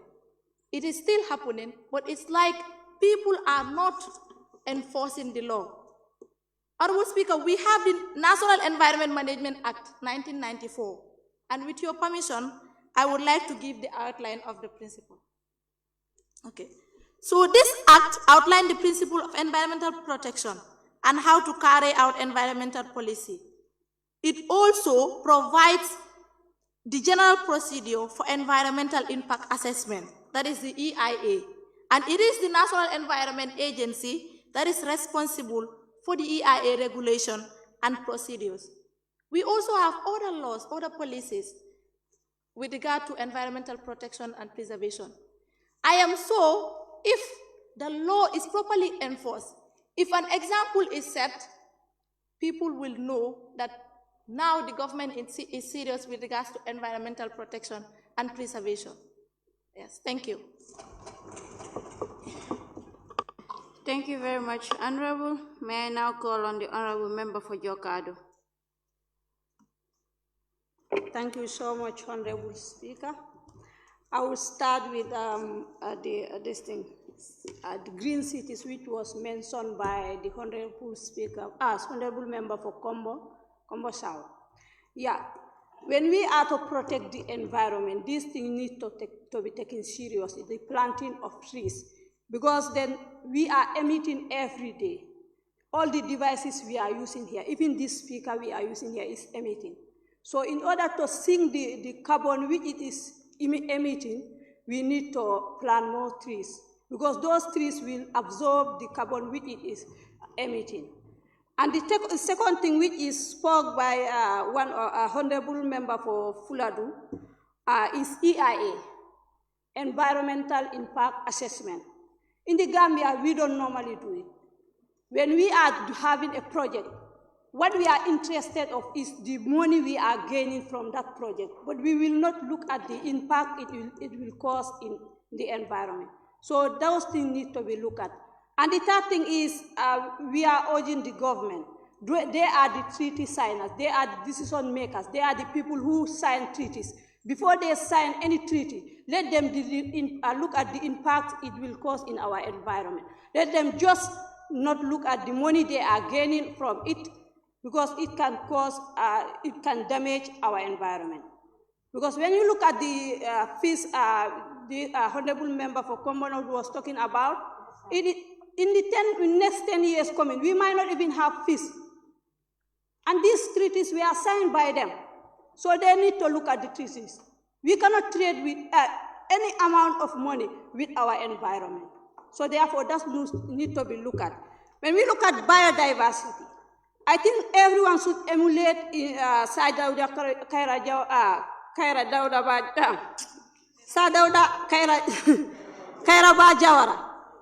of Banjul Declaration, because it was to protect flora and fauna. The protection of flora and fauna will keep our biodiversity, because if the fauna is not protected, this biodiversity, that is the animals, will not have habitats. And if they don't have habitats, obviously they will extinct. That is, they will move. For us, if we don't have a place to stay, maybe we can move to another habitat within our environment. But for them, if they don't have a habitat within our environment, they will not know. They will just leave the country. And then we look at the fauna also. Flora also, that is the animals, right? The plants, right? And if those plants are not protected, that will cause disasters like windstorm. You could all remember the windstorm that occurred in North Bank. In fact, we are the most vulnerable people when it comes to climate change. Because when you look at even our harvest, it has reduced. Before North Bank, they used to harvest a bumper harvest, especially in groundnut. But then now the harvest is reducing. So therefore, this thing needs to be looked at. Thank you so much. Thank you, Honorable. May I now call on the Honorable Member for Lower Fuladu East. For Fuladu West. Point of order, Honorable Speaker. For your benefit. Yes, Honorable. Yes, so in regards to the standing orders, 16 subsection D says we should not be using our gadget, and then I have been seeing honorable members using their phone, so it is out of standing orders. Thank you. Thank you, honorable members. Before you make reference to your phones, your gadgets, or any other paper, please seek the permission of the speaker. Thank you. Even as they sit, some are still using it. Honorable members, please be honorable enough and refrain from that and abide by the standing orders. Thank you. Point of observation, Honorable Speaker. Yes, Honorable. The Honorable Member, Pufunyi Brevet, is using his mobile phone and is accusing the Honorable House that we are using our mobile phone. Where is leadership and integrity in this House? Honorable Member, stop accusing us. Honorable Member for Upper Fuladu, you can please go ahead. Thank you. Lower Fuladu West, thank you. Thank you very much, Madam Speaker. Honorable Speaker, point of observation. Someone is trying to tarnish my image and you didn't make any ruling on that you are continuing. This area needs to be clear. This man didn't have any evidence. So how can you say I have been using it? Honorable Member, please resume your seat. Honorable Member for Lower Fuladu West, kindly continue. All right. Thank you very much, Point of Madam. observation, Honorable Speaker. Honorable Speaker, when you stood to say that, did you have evidence? Honorable Member for Sarakunda, kindly resume your seat so that we can continue with the business of the House. Your honorable members, please be honorable. Continue. Thank you very much, Madam Speaker. I won't say much, but buttress on one particular point, as Honorable Member for Kantora, Honorable Member for Combo South, and Honorable Member for Fonyi Brefet have elaborated on most of my point. My point of submission will be the need for focus on recycling, because I think members have been mentioning it but have not gone deep enough. I think the need for us as a nation to focus on recycling our waste is very important towards the need for protecting and preserving our environment. I think if we can focus on the area of recycling, it kills like two birds with one stone. In one way, providing opportunities for youths, and in other way, helping to preserve and conserve our environment. Thank you. I think that's all. Thank you very much, Honorable, for saying what's necessary and saving time. I appreciate it. May I now call on the Honorable Member for Bakau? Honorable Speaker, I think the most important thing here is not being mentioned, That is, when you look at the ministries that are responsible for protecting our environment, they are not serious. My reason of saying is that they are not serious is because how can a whole ministry, this is first-class information because I attended one of the workshops, and Ministry of Environment and National Environment Agency is blaming Ministry of Climate and Environment. Ministry of Climate and Environment is blaming another department of Ministry of Forestry. And all these MDAs, ministries, department, and agencies blaming each other. And all these are responsible for protecting our environment. Then who is responsible for protecting our environment? I want to reference this. Bakau is blessed with the forest, how do I call it? Cattle, Kachikal. That is the crocodile pool. When you look at the crocodile pool, I visit the man, and hardly I do try to visit the man because he gave me problems that he mentioned. And I told him that I will also try my best. Even though we don't make laws, but I will try my best to see how I can play my part to make sure that these problems are addressed. One of the problems he told me was the crocodiles that are living at the Kachikali pool, they don't even have fishes that they use to feed those crocodiles. How can we move as a nation if we are saying that we have animal parks and those animals don't have what to feed on? What if those animals come back to the community and start attacking people because they are hungry and they are distressed? What are we going to do as a nation? And this is not once. He said, he wrote to the Ministry of Tourism. That is not the only complaint. Last year I stood here, I said, the place that is responsible for protecting the lives of people and the environment at the coastal area had a fire outbreak. From last year up to this point, even a single corrugate has not been, the place has not been maintained, and it is still like that. And that is the responsibility of Ministry of Climate, Environment, and other aligned ministries. Coming back to the coastal areas again, the president of the Fishermen Association, in his voice, said they have attended a lot of meetings and a lot of workshops. They give their complaints to the Ministry of Tourism, they give their complaints to the Ministry of Environment, but nothing comes out of from it. They will go there and tell them this is our problems, and the problem is already mentioned by the Honorable Member for Combo South. That is, the Chinese fishing trawlers are destroying their boat and they don't do anything, they don't compensate them. The Chinese fishing trawlers are fishing all the fish and they don't have anything that they will use to fish, and the ministry is not doing anything about those stuff. What I want to tell the minister is that we cannot have the environment to be protected if the NEA does not know who is responsible for land minings.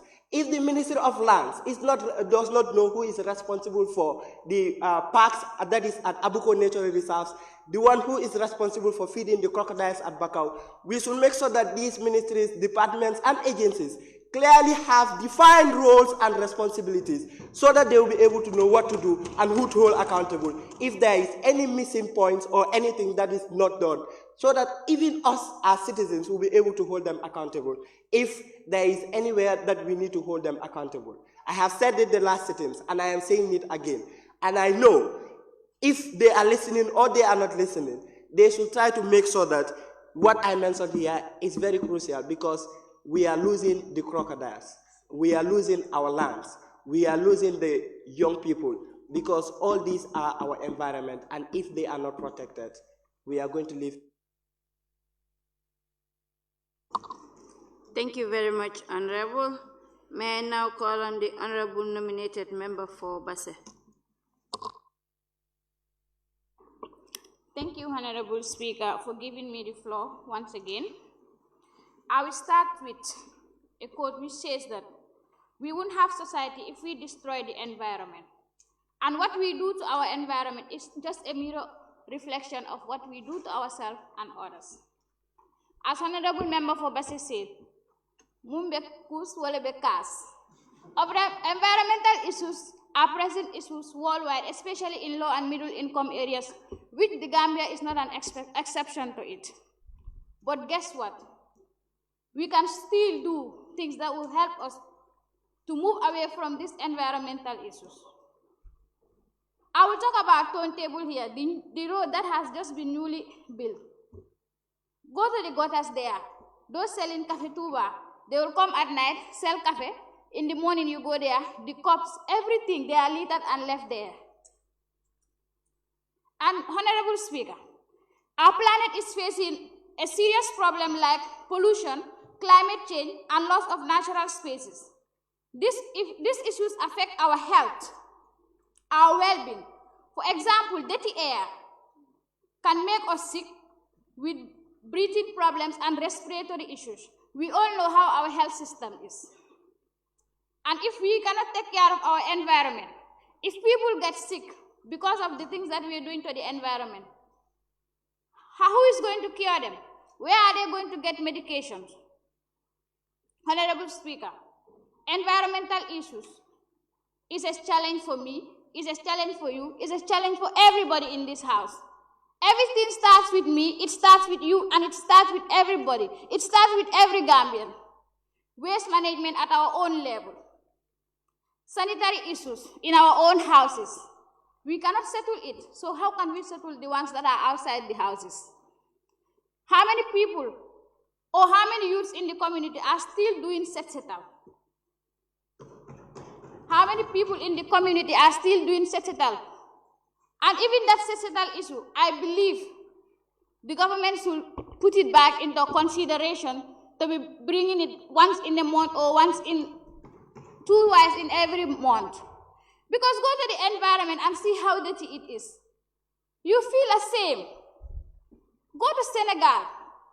Go to their capital city, Dakar. You will think that you are in Europe. Just look at their newly built train station.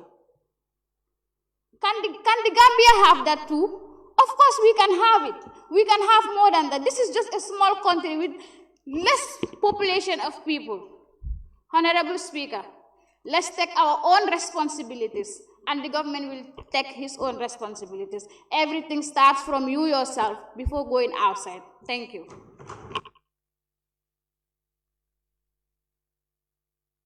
Thank you very much, Honorable. May we now have Honorable Member for Banjul South.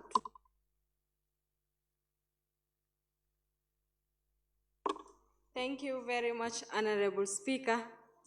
Honorable Speaker, waha du bari wax. Man mom si benen fànn lay ñëwé. Gis nañ ne dëkk bi bari na ay moto yi nga xamantene ay feeraay lañ. Su ñoy dox moto yi dañoo génné sahar te sahar bi mu ngi affect sun environment bi. Te kenn wuxul ko fi. Lolu mu ngi affect nit ñi bu baaxa baax. Government bi luma ko bëgga wax moy na moto yi nga xamné amuñ quality si moto yoyu mom tudé wuñ leen moto sax ay feeraay leen. Moto da nga wara am qualities of moto bo xamné yow mën nga dox waye moto bo xamné yow soy dox kenn du mëna tok ci mbéda bi lolu war nañ ko xolaat. Te gis nga moto yi ni dañoo cause pollution bi nga xamné moy andi emission of green gases. We are talking about second-hand gases yi nga xamantene they are harming the atmosphere. Te ñun ñep we are humans. Te gases yu gaay di produce yoyu nono ci suñ kaw ñun mënuñ ko take. So environment bi dafa important torop, and it is time government bi mo look into these ferry vehicles. From emission of gases, these are gases that are really affecting climate conditions across the world, but also in our country. So, Honorable Speaker, with your permission, I would like to make a quote in French and translate it in English. Please go ahead. Il est impératif que notre gouvernement prenne des mesures proactives pour préserver notre environnement. Car la santé de notre planète est la clé de notre avenir collectif. Meaning, it is imperative that our government takes proactive measures to preserve our environment, as the health of our planet is the key to our collective future. Thank you, Honorable Speaker.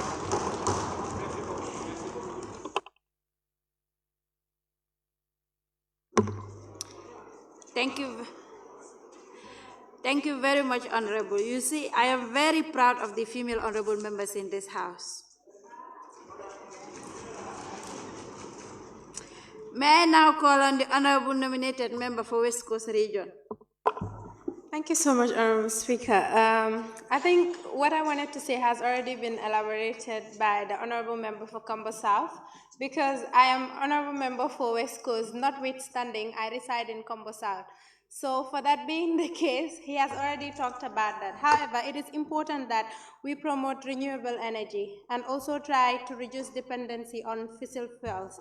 So, but my main focus area would actually be on the interventions. I think it is necessary that as a serious country, I mean, if we are a serious country, because I don't know, I'm not sure we are, but as a serious country, I think it is important that we know we have strategies and interventions. We don't necessarily have to wait for issues to arise in order for us to take actions. So it is important that you have a plan, you have a strategy, you have an intervention area before things happen. Before the rainy season, I posted something on Twitter, and then I tagged various agencies so that they will see. Because we did not want what happened last year to repeat itself this year. However, various institutions that have been tagged on my Twitter, I believe they've seen the post. And then, unfortunately, what happened last year did repeat itself this year, which is the flooding and the drainage system that so many honorable members have elaborated on. So as a serious country, as a serious nation, or as a democratic nation, in quotation, because I'm not sure, I'm really not sure, I'm not bragging, but I'm not sure that we are. I think these are priority areas we need to focus on and work on, because it is necessary that you already have action plans, you already have strategies, interventions put in place to address disaster measures before they happen and not when they happen. Because we know if these things hit us, the most people it affects within our environment are the women and the children, being the most vulnerable within our communities and society. So it is important that governments, institutions, agencies take up their responsibility and be serious with environmental issues. You would be shocked and surprised that some people within the government don't even believe in climate change. I've had interaction with some stakeholders. You have conversations with them and they don't even believe that climate change is real. And you are holding a state position. You don't even believe that climate change is real. Or you believe that it's our actions that is causing stuff. But then you feel that you don't have a responsibility. You feel that you don't need to account yourself for various things that are happening within the society. So it is important, because at the end of the day, you are there now, but if you are out, you will be held accountable for your actions. So each serious country, if we are a serious country, I think we should have interventions in place to ensure that we mitigate issues of climate change and invest in climate finance as well. Because if you talk about climate change, you have the adaptation, you have the mitigation, but you have the most important part, which is climate finance. So it is important that the Gambia as a country, through the Ministry of Environment, Climate Change and Natural Resources, have these things in place. Thank you so much.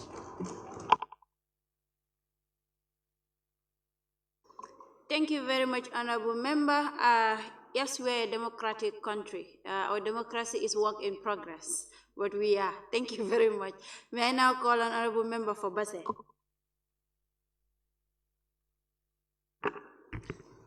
Honorable Speaker, Abaraka Bake, Katu Nimandia Mujambi, Ninsere Simbute, Katu funding call bem folokane, Adum Ibekumakane, science and social media.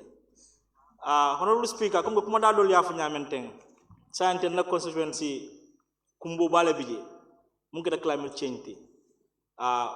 Bafunyoto Bajio, I Sato Funkilum Betale, science family dolbije they are displaced. Wol mantar siring ila dulalto, bisesol Jamal Fanam Bijamiaron ko funding call the Siro Mafon la, or bisesol Fanam Be Sorontale science, Yamantara Mentar Keka. Bari Munketa Balafa Koti. Nyim flooding akela sanyinani wo sanyinani wato wati baka pusnane faydun sato kono solution mankan wato wati assessment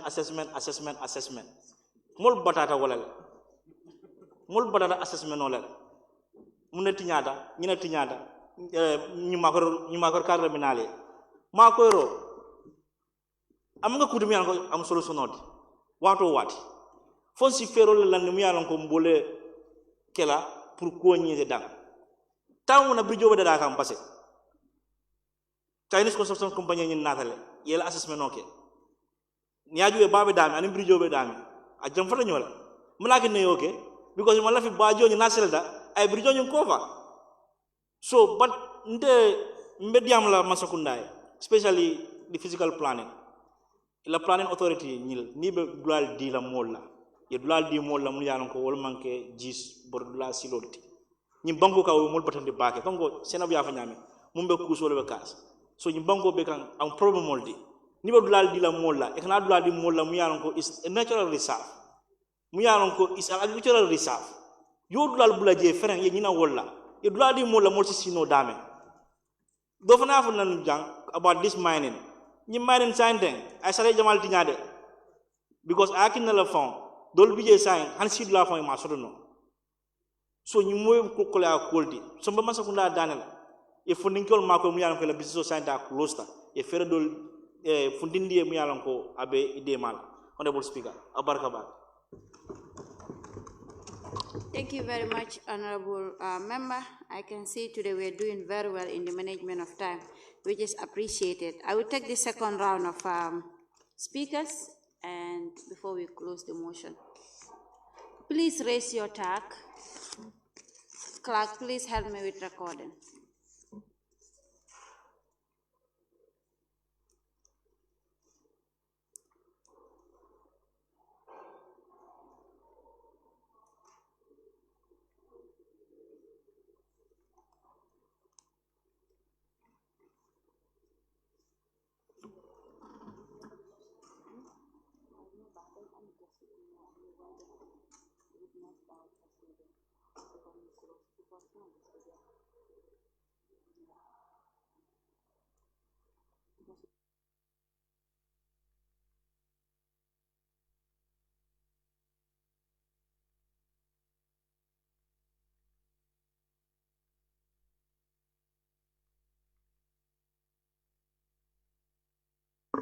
Speakers, that is good. I want to do a quick observation.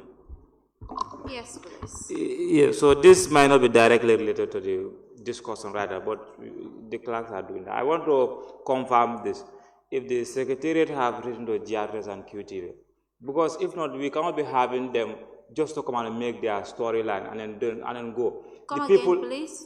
I mean, the media houses, they cannot be coming and making their storyline and from that they go. The people outside need to hear what we are saying. But when they come, they build their story before you realize they are already gone. GRS was here. Because they make their story.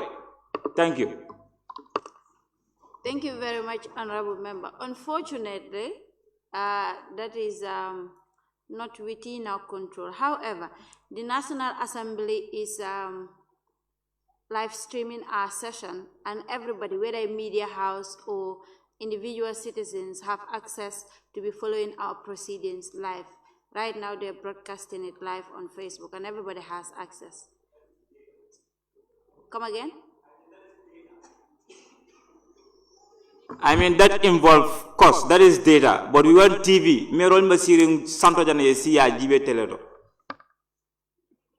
Thank you, Honorable. Unfortunately, I can't do anything about that.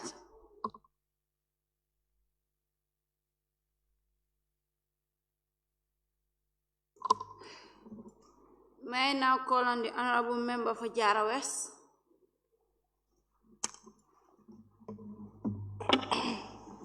Good morning, honorable members. My submission here will not be much because already a lot have been said. Just to dwell on ourselves, like environmental protection and preservation has to be on attitudinal change. Gambians, we need to change our attitudes.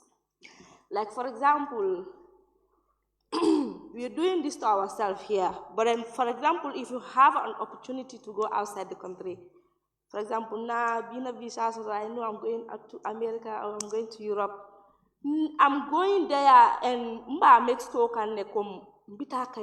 have to adopt their system quick, instant. My mood will change because now on the new futataje, handa you mbuka afai banta.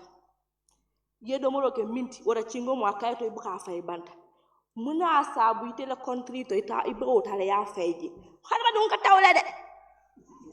No, molka tawle very well. Molka tawle.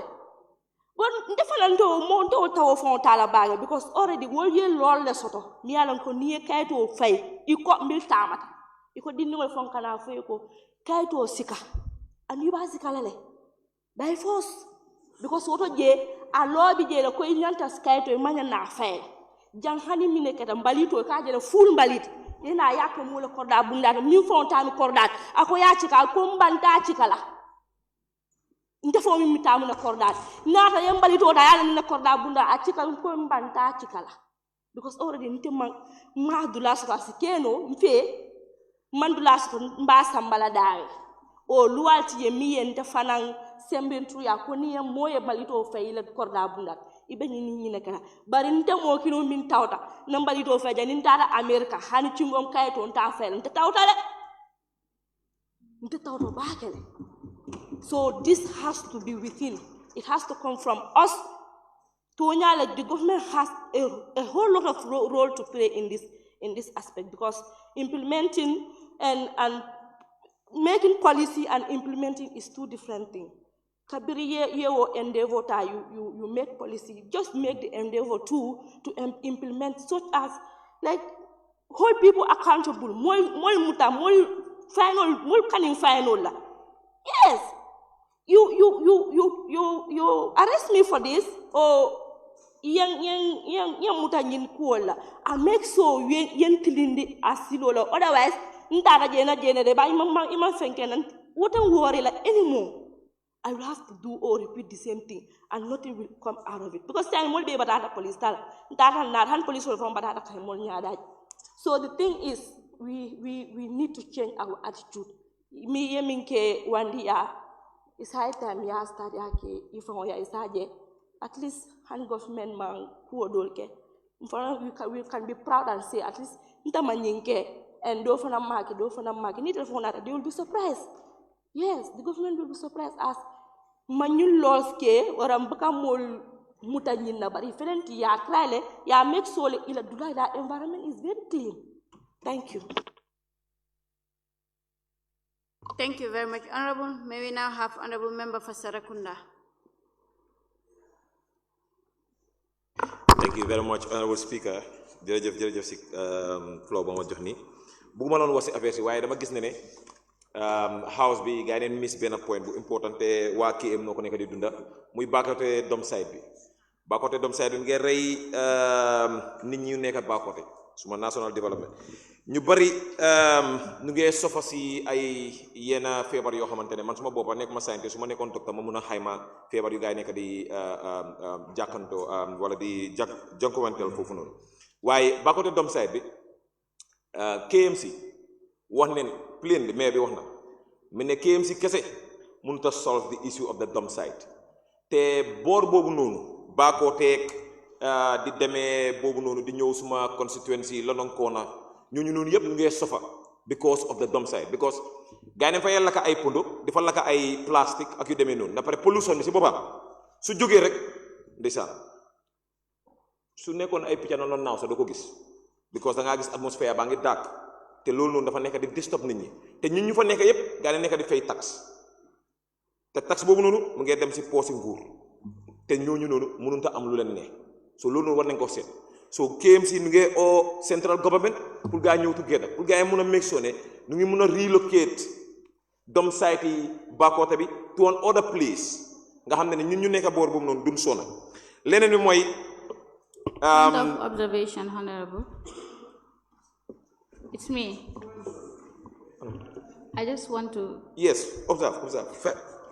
According to what he's saying on the health issues of people that are living around Bakoteh Domside, according to a research that was conducted by the School of Public Health, the Gambia College shows that those that live around the Bakoteh Domside are facing more respiratory problems than any other person living in the Gambia. Thank you. Honorable member, nominated member for Basse, yalla la yalla fi, yalla yalla guddal sa fa. Lolu nonu statistique mo nekk nonu. Mun la won ne ñun national youth parliamentarians nekkun di wax ci suñ ciobere. Nekkun di wax ci encyclopedia. Ñun no wax is action driven, is statistic oriented, is evidence based. So demon ci nekkon su nekkon ne point of observation. Jël. Okay, honorable member, I think with regards to the dump site, I will also want to reference on the renewable energy, the renewable of materials. And then I'll focus on one of the young people that said she is not allowed to be able to focus on renewable energy because Nawik is the sole proprietor for energy. And then that was Mariama Sach. She is someone that is an energy innovator. She said she's not allowed to do solar plants because Nawik is the sole proprietor to produce energy in the Gambia. And I think that is an area that should be looked at because she's the first Gambian young woman that invented these two rollers that the, how do we even say it? Fonkol can use, atolum for. Cafe tubala can use. It can be used. She provided that, and then it is having solar and it's having electricity and other stuffs that will be able to improve and manage resources. So people can also go and check that particular wonderful youth that is doing something there. What we are saying is the youth, when it comes to environment, are in the action zone. We are not in the talking zone. Am I communicating? And to add on to that, the first institution, the first art institution in which I run, that is the Arts Academy, is on recycling. Ladies and gentlemen, honorable members, sorry. When it comes to the tires, like the honorable member for Banjul South has said when she rose, or when she rise on that particular thing, moto yi ni yep sen tires yi gaay ñu ko sani ci dombi tires yoy non we have the capacity, we have the technical know-how to recycle them into chairs, into tables, you understand, to recycle them into beds. There are many people that are in the rural area that cannot access comfortable bed, and we can recycle that and give them comfortable beds. Ladies and gentlemen, when you look at the plastic, ndox yi ni yep gaay ñu ko sani ci environment. Honorable Speaker, lii nii yëpp mun nañ koo décorer mun naa la koo décorer tam fii nii si National Assembly bi soo duggee fii nii rek nga foog ne yaa ngi mini heaven lii yëpp mun nañ koo def and the youths have the capacity. So what we are saying is invest in those that are into skill recycling so that we can tackle the climate problem. Honorable Speaker, ngeen seetaat loolu noonu waaye su ma xool sama limite.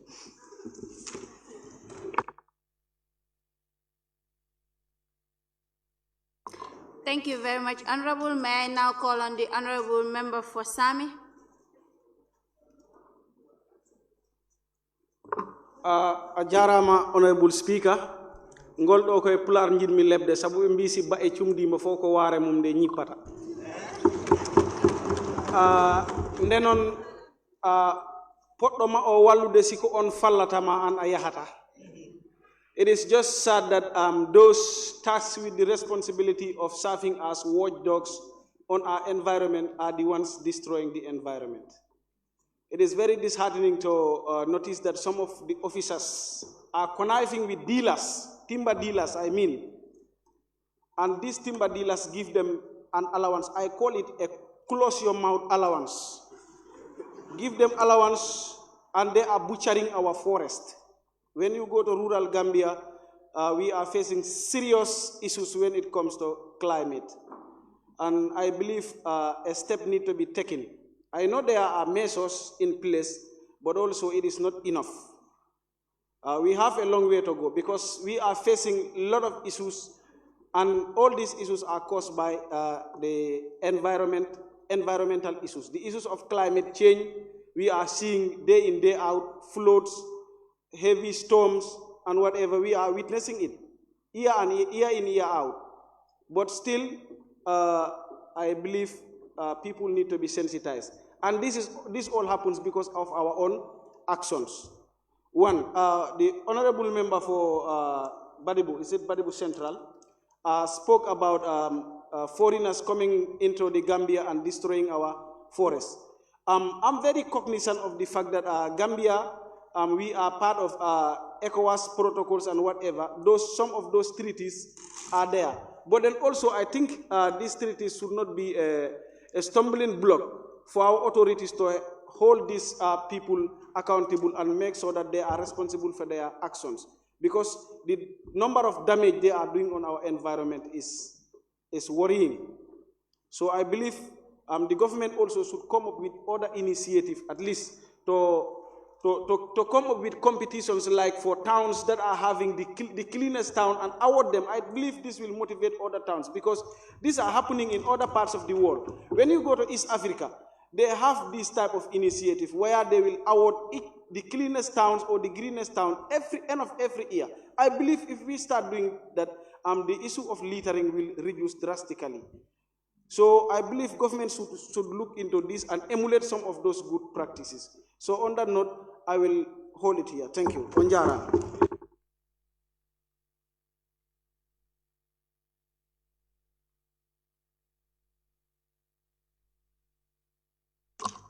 Thank you very much, Honorable Minister. Thank you very much, Honorable Member. Ask the Speaker to withdraw the statement.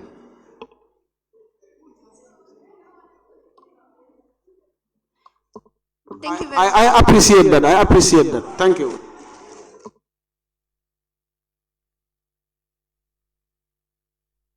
Thank you very much, Honorable Member Fasami. May I now call on Honorable Nominated Member for Person with Disability. All right.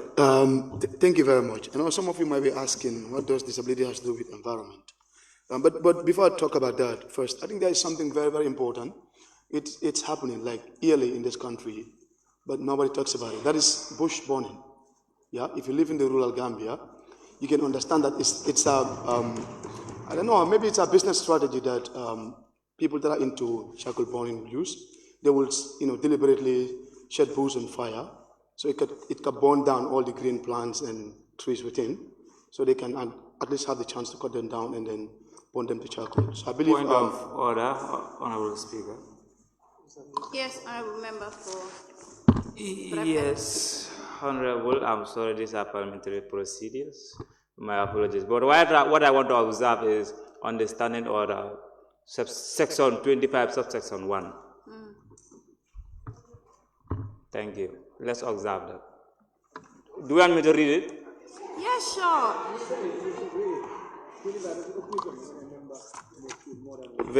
Remember, you cannot mislead us. Read it. Yeah. So, section 25, occasion when a member may speak more than once.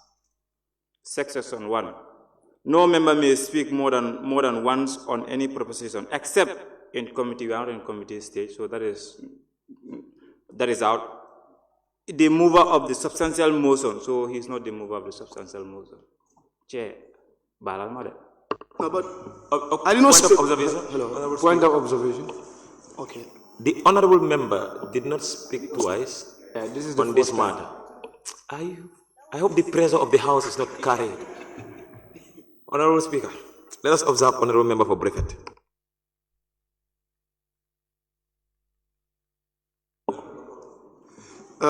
Thank you very much. I think honorable members should be very observant and you have to be very, I don't want to use some terminologies to be very much offensive, but certain distractions do not make sense in a parliament. Anyways, so what I was trying to talk about, it's a burning issue affecting our environment that I think it's an attitude that needs to be changed.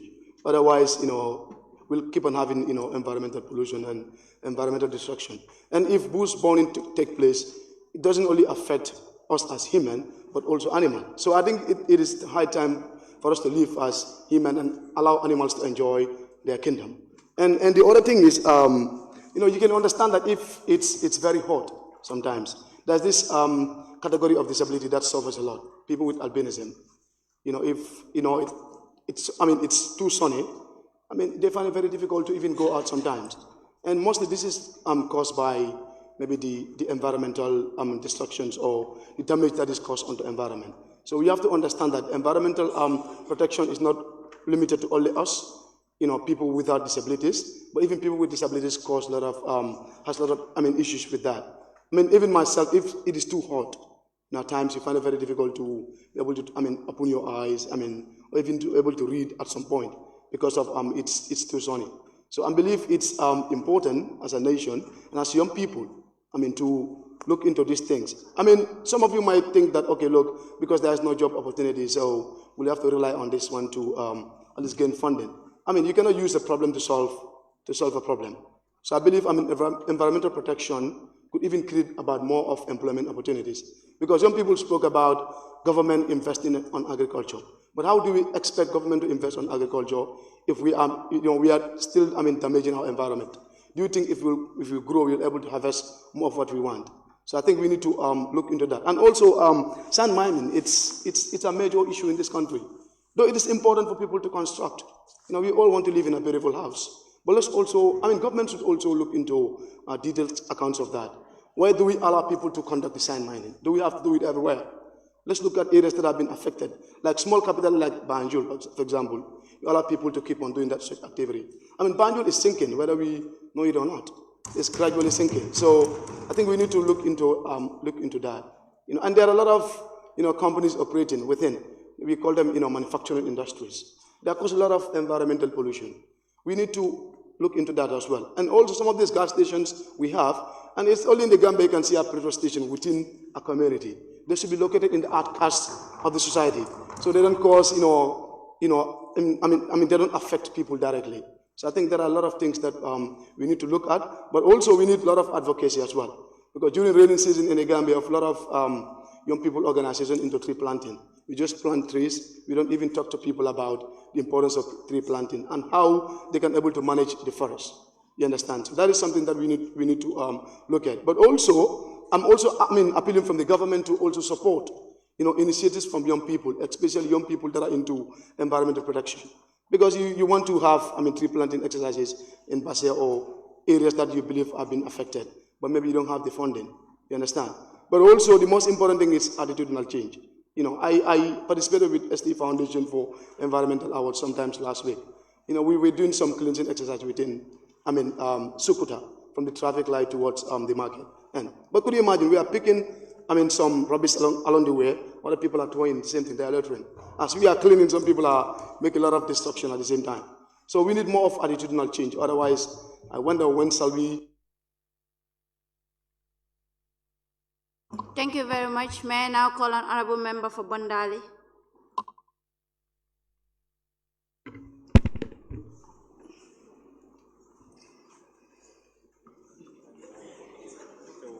Thank you very much, Honorable Speaker. I really don't want to see the slogan again.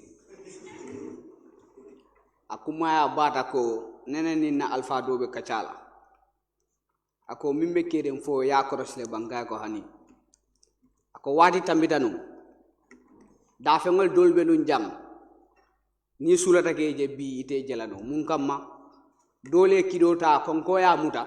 Ako fase do moro.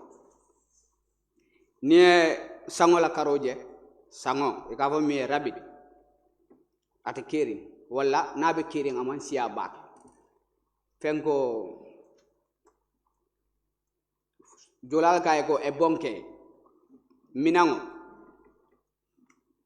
minan jamal le fata na banko kan ta wadi tambida e ko jatwol be no nyim bangun kan janne wadi tambida hippopotamus sol be nyim bangun kan janne bari hadama dingo nala interest kamma aya tinna ako fa kono se fa bar wodo nyim fo se fa aketa nye miral bati aketa nye jakal bati nin tol ga wakili nga murota walla nga dokota walla nga kidota pour ga dafe ngol bunke fa mi alanko ndol nyanda ko protect le photography wise the white people, that is the tourists that are coming inside this country, they want to see those beautiful birds that will remind them the beauty of nature. But sadly enough, those birds are leaving the land. They are leaving the land because of why? Their habitats are being destroyed. And when their habitats are being destroyed, their habitats are changed into infrastructure. We have to be very, very, very wise. Mambalang kom nga bunkutolo nga dula nyimal soto. Bara kumara fananko ni nga dula nyimal soto bari nga dula soto fanam sino dame pour nga na atial tabi nga na kachal ke nga badiyal ke. Wala karola. Ning sonde bijisol minga ke jang wato ning coastal line solto. Ikaje wato do aka ke sise dundungo la nyiñaati balo be nyiñaare mbari efengo fe mindoro ya fay badandangol efengo fe mindoro ya fay badandangol at the end of the day ni taro ma fa ngol e ka jele ko mol be nyiñaare mbari kartantango bebe nori let us change the mindset that we have. It's not to cut the tree and ignore it. You have to cut it and plant another one. Cut a tree and plant another one. We have to be having this transmotive agenda in us that will set a plan for the young people that are coming. If we are not setting a standard for the future generation, we will suffer, the younger generation will suffer, and following generation will also suffer. Let's concentrate on positive things and promote the Gambia that we want and support each other in the rightfulness of every good thing. Thank you.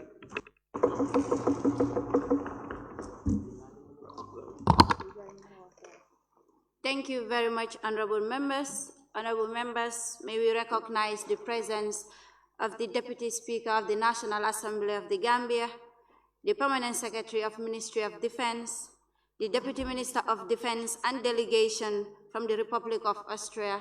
Welcome to the Smiling Coast of the Gambia, and welcome to the National Youth Parliament sitting. Thank you.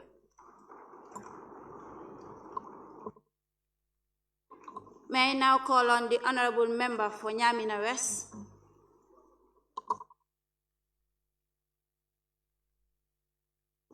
Nyamina is. My apologies. Nyamina is. Thank you. Assalamu alaikum, Honorable Speaker. Olof Njaay mu ne ku la ne sangul sa taar la bugal. If you don't want to be blamed, do not lead us. If you lead, you must be blamed. Kon nañ wecc ci jikko yi lu ñoo waxtaane ni tey yépp kan moo ko waral wala ñen ñoo ko waral nañ commencé ci suñ bopp ñun lan lañ def ba gis ne suñ wëruwaay wi toppatoo nañ ko nu mu waree ak yan jéego lañ jël pour gis ne suñ wëruwaay wi toppatoo nañ ko. It is a shame ñu taxaw fii to say that people are littering, people are doing this thing, and there are laws, policies that are in place that our leaders are to protect and preserve those, to implement those laws on top of us. Why are they leading?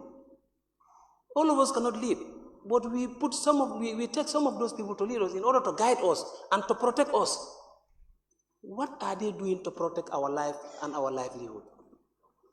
Are they ready to lead, or are they ready to take up their responsibilities? If they are not, let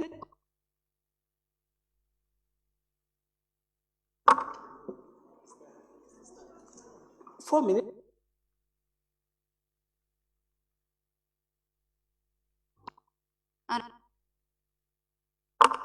Thank you very much.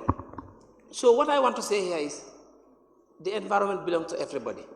We should all protect the environment. But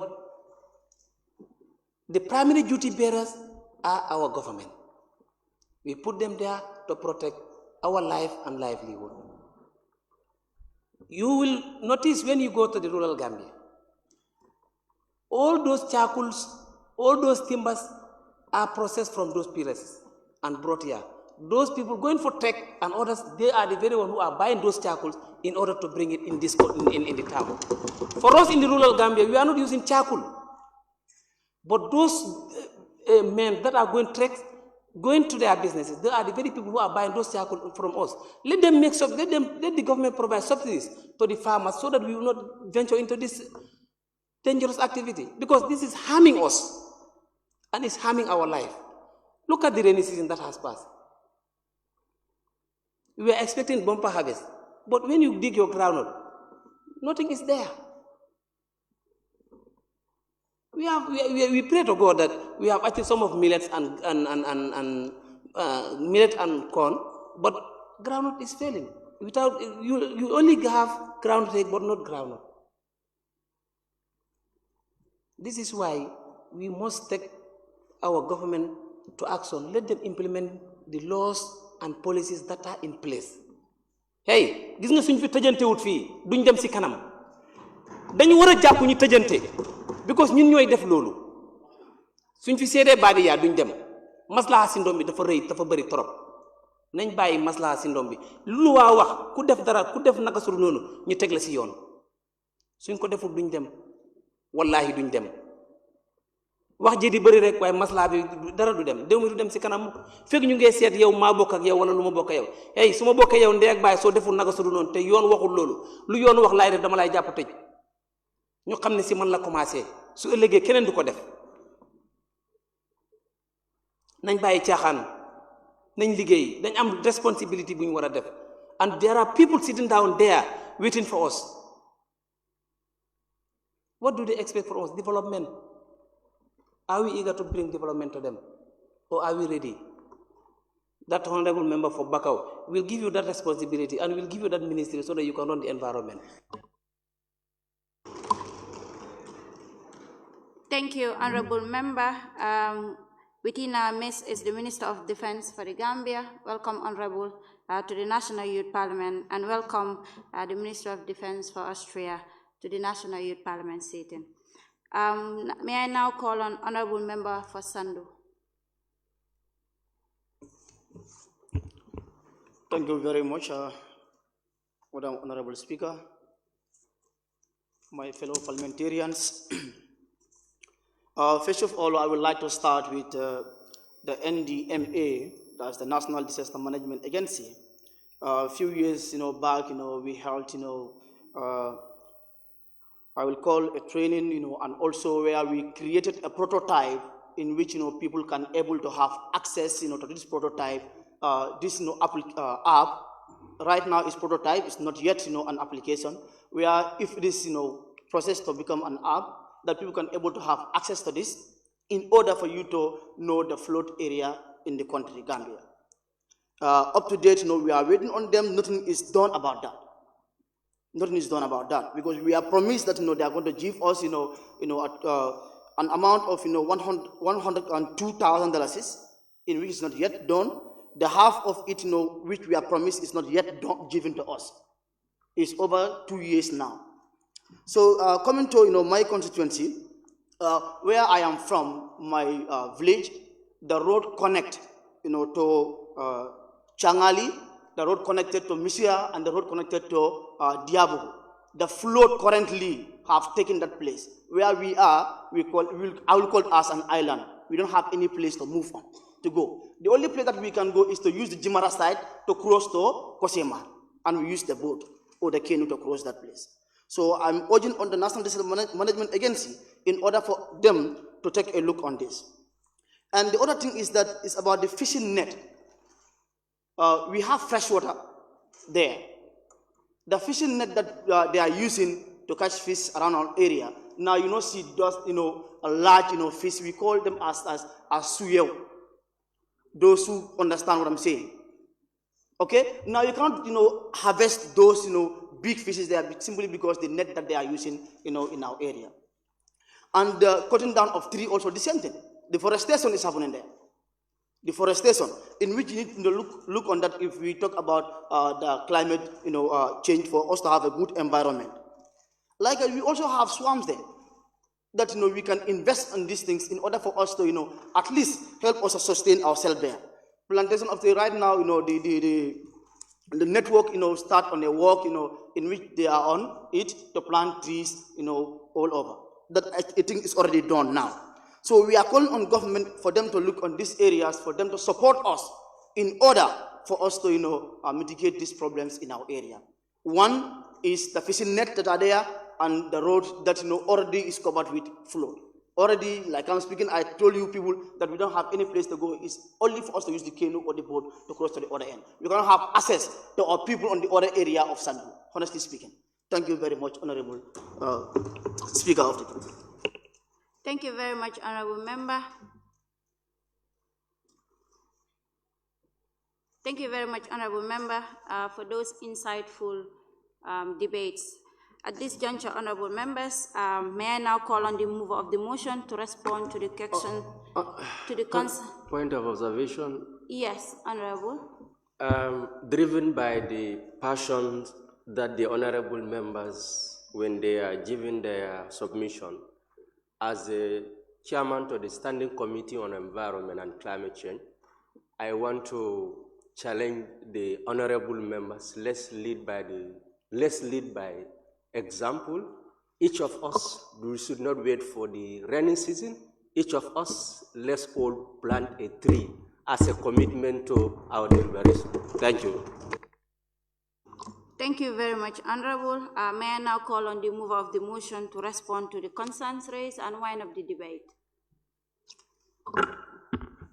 Thank you, Madam Speaker. Honorable Member, thank you so much for that insightful discussion.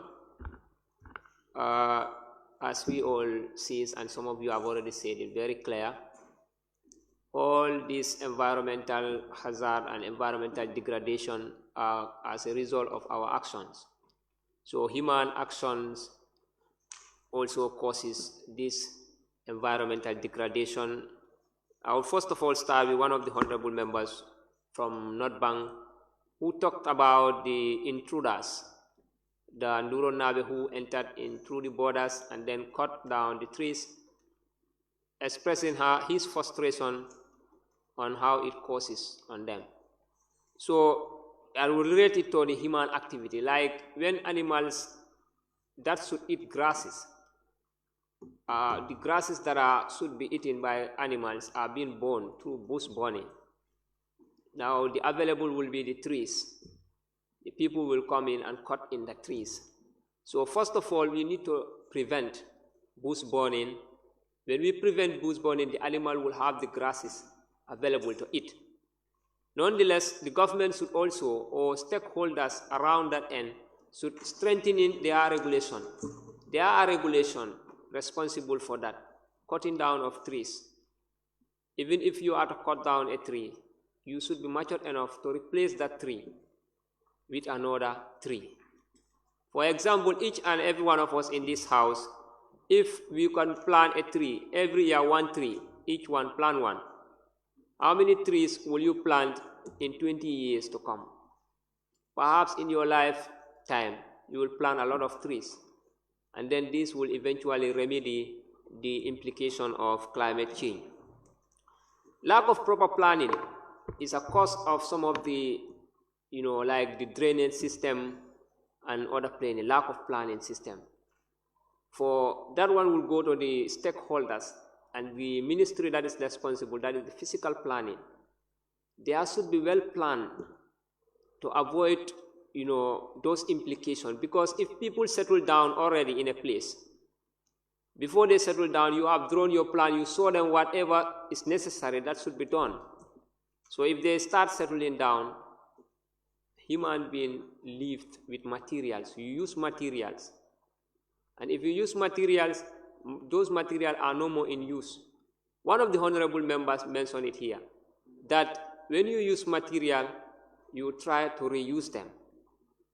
How are you going to reuse those materials? Perhaps you don't have the expertise and you are not trained, you don't have the material or the machine to reuse those materials. So what are you going to do? You store them or you keep them at a place that it will not disturb others. Do not throw them in gutters. When you throw them in gutters, what it is going to cause? In the long run, the gutters will be full. And when rain comes, it will block the drainage system and the water will no more go. In the long run, it will cause flooding. And people living in that area will be affected. The planning system should also make a proper drainage system. Sometimes when the planning system, if they want to make the drainage system to cut across someone's area, those people will come in and bribe them and tell them that I do not want this, drainage system to pass through there, compromising the lives of other people. So then the drainage system will not be properly taken care of. So that will have implications in the long run. Another thing also that the honorable members call on, that is the agricultural practices. Our grandparents, our forefathers, some of them don't go to this Western school or they don't go to model school. but have good practices, good farming practices. Perhaps before season, that is the pre-season, before season, what they do is they go and plant trees in their farms, around their farms land. They plant trees because they want the environment to be protected. They want the environment to be protected. Using of these fertilizers, the chemical fertilizers, some of the honorable members mentioned it here. We have materials that we have already used. We can reuse them and then process them into organic manures.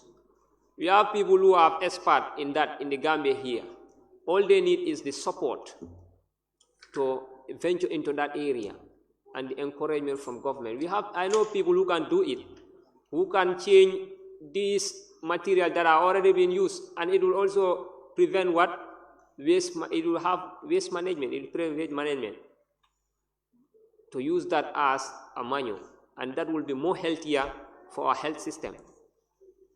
As in, we also have the over-exploitation of our resources.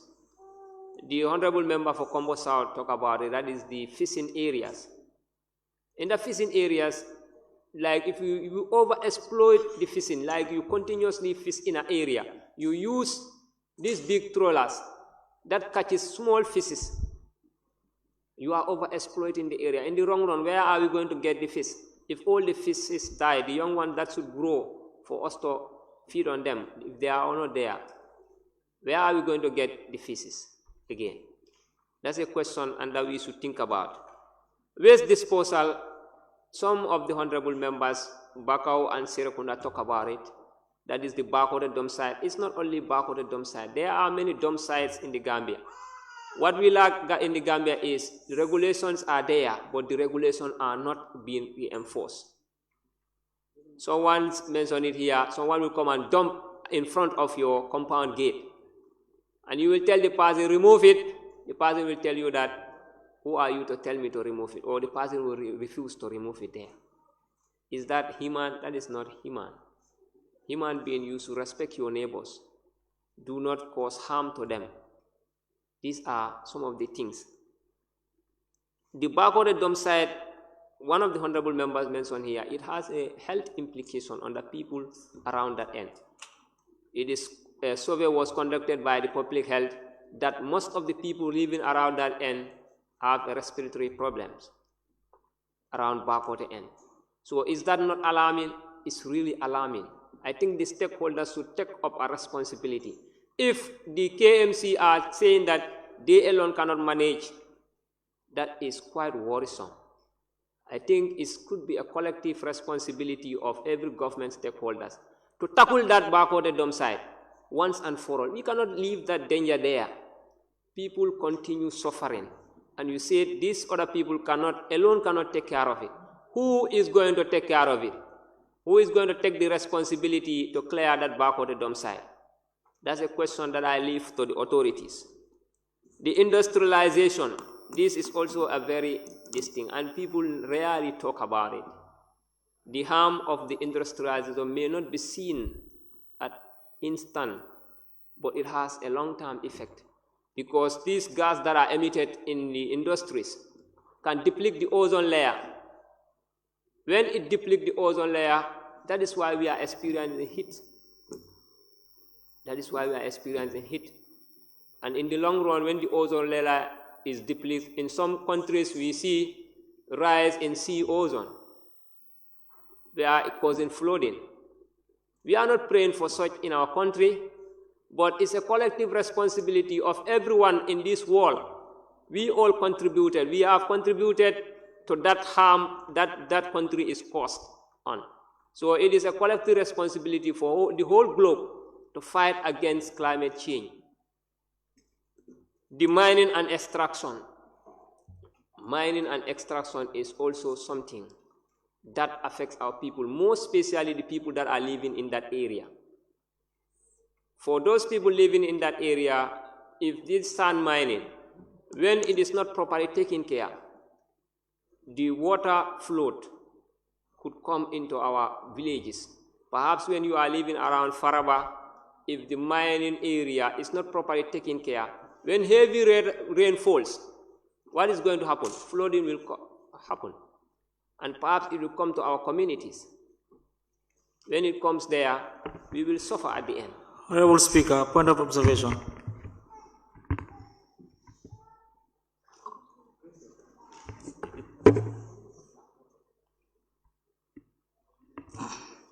Yes, Honorable Member for Lower Badibu, you observe.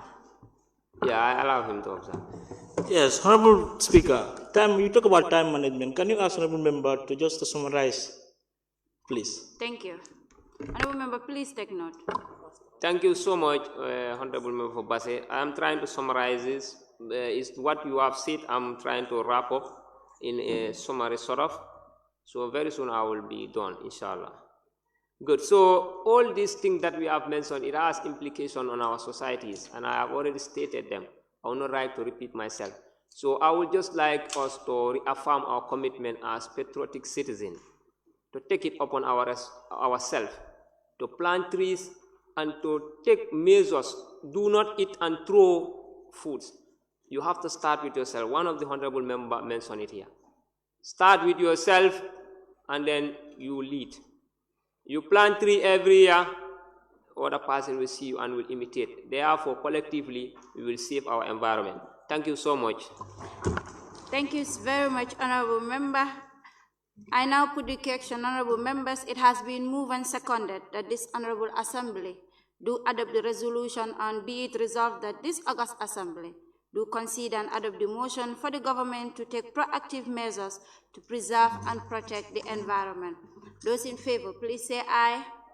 Those not in favor, please say no. The ayes have it. Honorable Members, at this juncture, may I please be excused as the Honorable Speaker is here to complete the rest of the sessions. Thank you very much.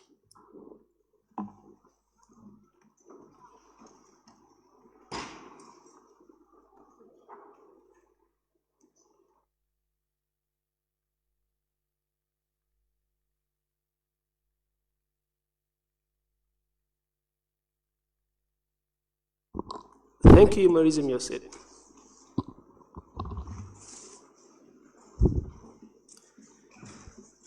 Honorable members, we are very honored to receive the presence and attendance of the Friends of the Parliament from Austria and the Minister of Defense of Austria, and of course, the Minister of Defense of the Republic of the Gambia. Also honored to receive the presence of our Honorable Deputy Speaker of the National Assembly and other National Assembly members here, and all friends of the Parliament that are here present.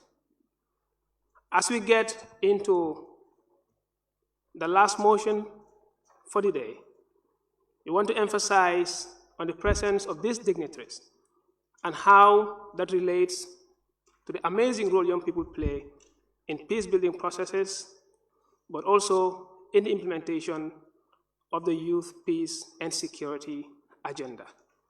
You are all welcome once again. Clerk, we may proceed. Motion.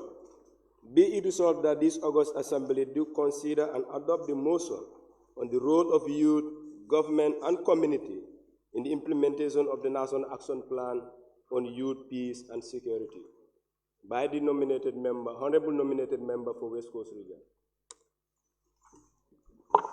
Thank you so much, Honorable Speaker. I rise to move a motion that this August Assembly do adopt and consider the role of youth, government, community in the implementation of the National Action Plan on Youth, Peace, and Security. With your permission, I would like to use my device to give my deliberation as to why I think this motion is really crucial and important for the parliamentarians to look into and discuss. Granted. Thank you so much. So I'll just state that the successful implementation of the Gambian National Action Plan, which is the NAP, on youth, peace, and security is crucial to building sustainable peace and security and also stability. By adopting this motion, the Assembly commits to a coordinated approach involving youth, government, and communities in the central pillars in achieving the NAP's objectives. Each of these groups plays a unique role in realizing the goals set forth by the NAB, which aligns to the African Union's YPS 5 Years Action Plan. You look at the role of youth in peace and security. The youth in the Gambia, like we said, currently young people constitute 71% of the Gambian population. The youth in the Gambia make up a significant portion in the population and are crucial stakeholders in peace and security efforts. As agents of change, they bring energy, creativity, and commitments to addressing the root causes of conflict, including social, economic, and hardships. By empowering youth and young people, we are able to incorporate their voices into decision-making processes that concerns them when it comes to peace and peace-building processes. The government has a role to play, of course, being the primary duty bearer and being stakeholders that take part in decision-making processes that concern young people in the peace processes, making commitments, ratifying conventions, protocols on behalf of young people, which is why the government must lead with supportive policies, resources, and accountability mechanisms to ensure that the National Action Plan is a success. Now, through the policy support and institutionalization engagement, the government can create engagement and community participation. The community equally has a role to play because in raising the motion, I did mention the role of youth, the government, and the community. So which is why it is also important to note that community leaders and local organizations are fundamental in the implementation of the National Action Plan on Youth, Peace, and Security. Now, they play a pivotal role in building trust, facilitating dialogues, and empowering youth with their communities. The involvement of communities ensures that the National Action Plan strategies are relevant in peace-building processes and address local challenges such as unemployment, social exclusions, directly contributing to the sustainable peace efforts. You look at the Sustainable Development Goals as well. It is important because in the SDGs, we have peace, youth, peace, and security incorporated in every sector of the United Nations Sustainable Development Goals, which the Gambia is not an exception to committing to the Sustainable Development Goals. Now, we look at the key insights of the Youth, Peace, and Security 5-Year Action Plan. The African Union's YPS 5-Year Action Plan provides a valuable framework that aligns with the Gambia National Action Plan. It is important and it focuses on areas on youth participation and protection, prevention, but also partnerships, highly essential actions to empower youth peace builders. Furthermore, it emphasizes the need to include marginalized youth, but also a priority relevant to the Gambia where the gender and regional disparities exist. Now, the YPS Action Plan emphasizes on the monitoring and accountability mechanisms that enables youth-led organizations to take active roles in ensuring that the National Action Plan objectives are met, fostering transparency and effectiveness, which is why I am urging the August Assembly to please look into youth, peace, and security because the current situation of this country requires that the Gambia is able to adopt, not only adopt, but also implement the Youth, Peace, and Security Action Plan that we have to ensure that youth are able to take part in decision-making processes that concerns them, especially when it comes to peace and security. Thank you so much. Thank you so much, Honorable Member. Any seconder? I cannot see your tags, please. Thank you. Honorable Member for Jara Central. Okay, thank you, Honorable Speaker. I, Honorable Mam Traore, a member of Jara Central, stand on this August Assembly to second a motion on the role of youth, government, and the community in implementations of the National Action Plan on Youth, Peace, and Security. Thank you. Thank you so much, Honorable Member. I now put the question. It has been moved and seconded that this August Parliament do consider and adopt the motion on the role of the youth, government, and community in the implementation of the National Action Plan on Youth, Peace, and Security. Those in favor say aye. Those not in favor say no. The ayes have it. Honorable members, at this juncture, I will now open the floor for the debates. Any member who may want to contribute to the debate can do so by raising their tax to be called upon. Clerks, you may please Point help of observation. by taking records of the tax. Yes, honorable member. I will want to move a motion for the House to agree to extend the time of the debate from 4 minutes to 5 minutes. My reason is that when we look at youth, peace, and security, these are crucial topics and thematic areas that are very conflicting and also very large in areas that are very diverse. Because we are talking about the young people of the Gambia, we are talking about the peace, and we are also talking about security. These are diverse topics, and we will not be able to talk about it in 4 minutes. Thank you. Thank you, honorable member, for that suggestion. Any seconder? Honorable nominated member for Basse. For URR, sorry. I, honorable member for URR, I second the motion which says that the times will be increased from 4 minutes to 5 minutes because the discussion at hand is very crucial and it has to deal with the youths. Thank you so much, honorable member, for seconding that motion. I will now put the question that it has been moved and seconded by this August Assembly that the time to be allocated be 5 minutes. Those in favor say aye. Those not in favor say no. The noes have it. The time will remain 4 minutes as far as this motion is concerned. Honorable members, you may please proceed to raise your tag as we continue on the debate. Clerks, once again, please help by taking record of the tags of the honorable members, and then we'll go according to that. Thank you.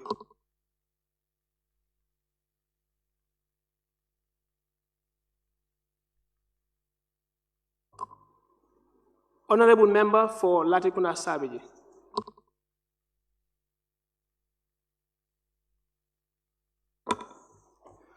Honorable Speaker, members of this August Assembly, I will begin my deliberation by saying that if I found myself in the outskirts of the Gambia looking at it from afar, I would say to its government, yow mi sa taldi girlo dawdi hamban, sa teni mam di baw ngay dawdi rotan.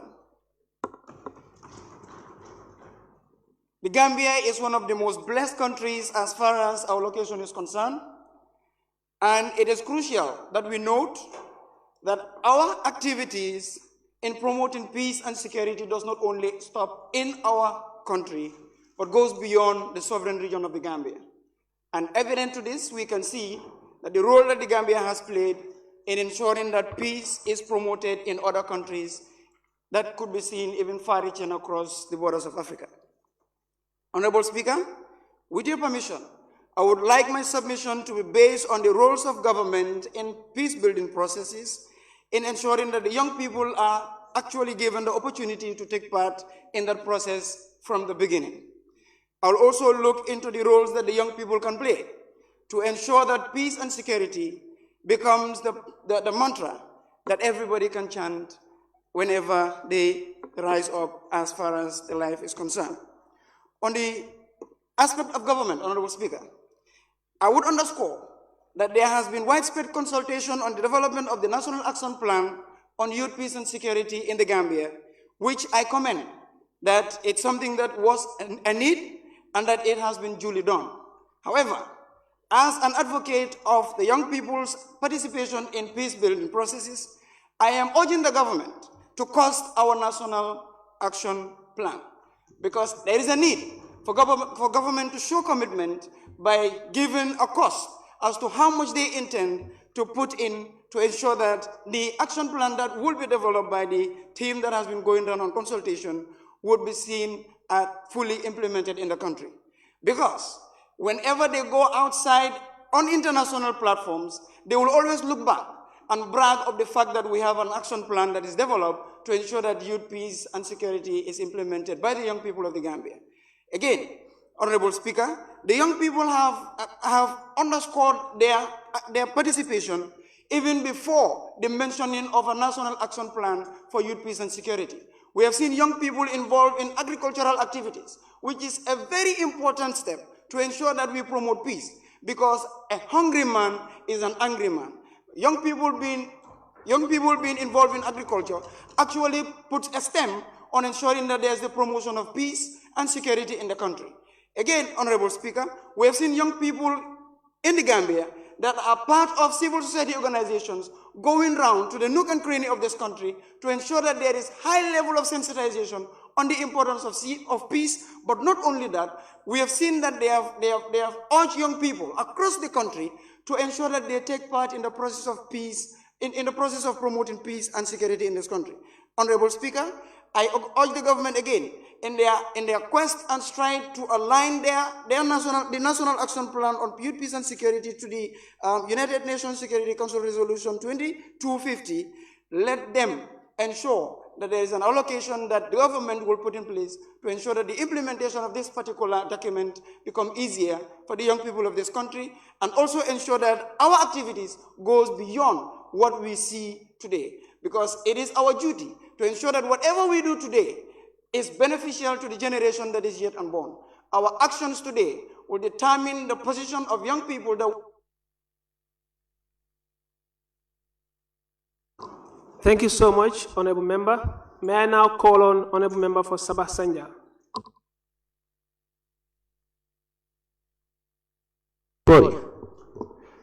Assalamu alaikum. Dama ne lu amul séeré rek baaxul.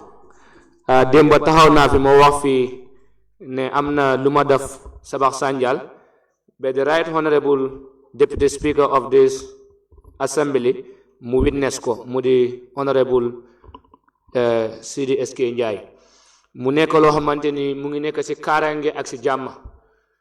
Man dama day def ñetti mbir yoo xamante ni dama ko gëm lool.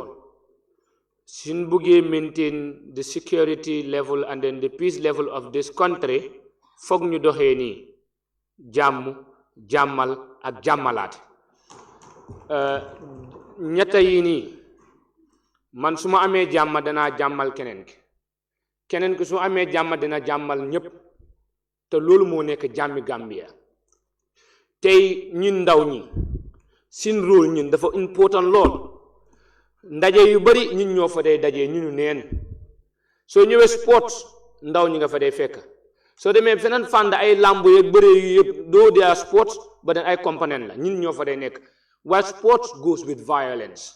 Ñun mënuñu avoid violence, but again naka la ñu mën a gis ne naka la ñu mën a def ba gis ne maintaining the security and then peace bi nga xamante ni moo nekk within moo surround sports.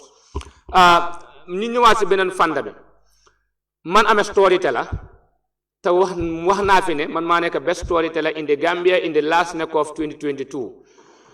Suma statement bi fu ma ko séentoo woon mooy what are our roles as young people in the maintenance of peace and security. Ma wax ñaar mbir bu leen nekk lenset wala paaka mukk ala ñu nekk puso di ñaw lenset ak paaka mëntu ñaw moom mëntu bàyyi dara. And then for us to participate in peace and security in this country, that is must. Not need be, but is must. So, fi ku nekk rek da nga jógee gox. Soo ñëwee léegi si community bi, we have what you call community policing.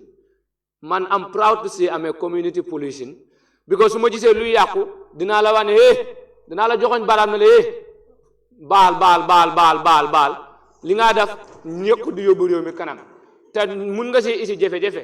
Remember, mun nga def dara nga foog ne lii is good for the country when it is bad for the country. So ñëwee léegi si government ñoom seen rôle moo nekk ne ala ñu create more awareness. Gis nga ku jàngut dafa neex a nax. Gis nga illiterate bi moom du xam lan mooy jàmm du xam lan mooy kaaraange moom daal nay maasale rek jàmm ak so pour government ñoom seen rôle si lii ñu maintain this national development on peace and security, youth peace and security, foog ñu educate ndaw ñi surtout ñi nga xamante ni they are in the rural Gambia because tey football soo amee da ngaa gis ndaw ñi dañoo ñëw ko am fi benn waxtu rek dam fële billahi boy neen ko crime fi nga koy crime does not take the country to where we want to be. So that's the problem. So let the government ñu educate ndaw ñi raise more awareness so that da ngaa gis ne seen xel dafa ibbeeku man mi as young person man dama deug dama jombal sama bop di dugg ci lo xamanteni dafa ndollo dekk bi man duma def lolu lepp lu nga xamanteni dafa create chaos man bokuma man dumay xex so ma saga marié I'm always smiling because man let us say Gambia is the smiling coast of Africa. In fact my G, my name is Bukari Gay. The G stand for Gambia. They call me Gambia there. So basically li rek len mëna am pour def honorable speaker culture dafa am solo den bàyyi seen culture. Honorable member jërëjëf sa waxtu bi jeex na. Sorry honorable speaker. Jërëjëf honorable sa waxtu bi jeex na mën nga fee sa mic bi jërëjëf. Honorable member for Fonyi Bondali. Each one teach one, spread the word of love for the Gambia, our homeland. It's really beautiful that we are here talking about peace. And peace is one of the biggest key things. If we as religious people in Christianity or in religion, if you are comfortable or the moment you are comfortable in your mosque or in your churches, there is peace. If there is no peace, obviously you will be thinking where to corner yourself so that you will not hear the bullets or the sounds of the missiles. I have the belief that as a young person, the part that you should use is to be inspiring, to be motivating, and to be encouraging yourself, those around you, so that they can be that biggest change that we need in the society. And we cannot have peace if we are hungry. As somebody was saying that here, an angry man is an hungry man. We have to start encouraging each other in our houses. If our house are put in order, or if our compounds are put in order, the society is put in order, the country will be put in order, and the world at large will be put in order. So therefore, the role of the government should be those who are punishable by the law, or those who break the laws of the land, try and use laws on them that you know that it will set example so that the next person around them will not do it. I usually used to say this, I really don't want to be a president. I prefer to be behind the scene, but I said if I became a president in this country, the mile 2 I will change it to an institution. And the 4th bullet, I will change it to prison. The reason why I say that is those who commit huge crimes, you will take them there. These minor crimes, we take them to Janjambure so that they can be our greatest farmers of the day. Let us try to have that length of peace in us, that heart of peace in us, that mind of peace in us, so that we can have the Gambia that we want. Thank you. Thank you so much, Honorable Member. Honorable Member for Bakau. Thank you very much, Honorable Speaker, for giving me the floor to buttress on this important topic of discussion. I want to focus on the security aspect and the implementation of the National Action Plan. So in this modern era of technology that we live in, we have seen countries that are using technology to solve their problems. Why can't the Gambia not adopt technology to solve our local challenges? I want to reference from other countries that have used technology to solve their local problems, if you would allow me. There is what we call Digital Peace Education Platform. This is a platform that is adopted by countries like Netherlands and South Africa, and they have used those platforms to develop online platforms to advocate and teach young people about peace, tolerance, and conflict resolution. And I think this is a greater way, because when you look at the Gambia, it's not an exception.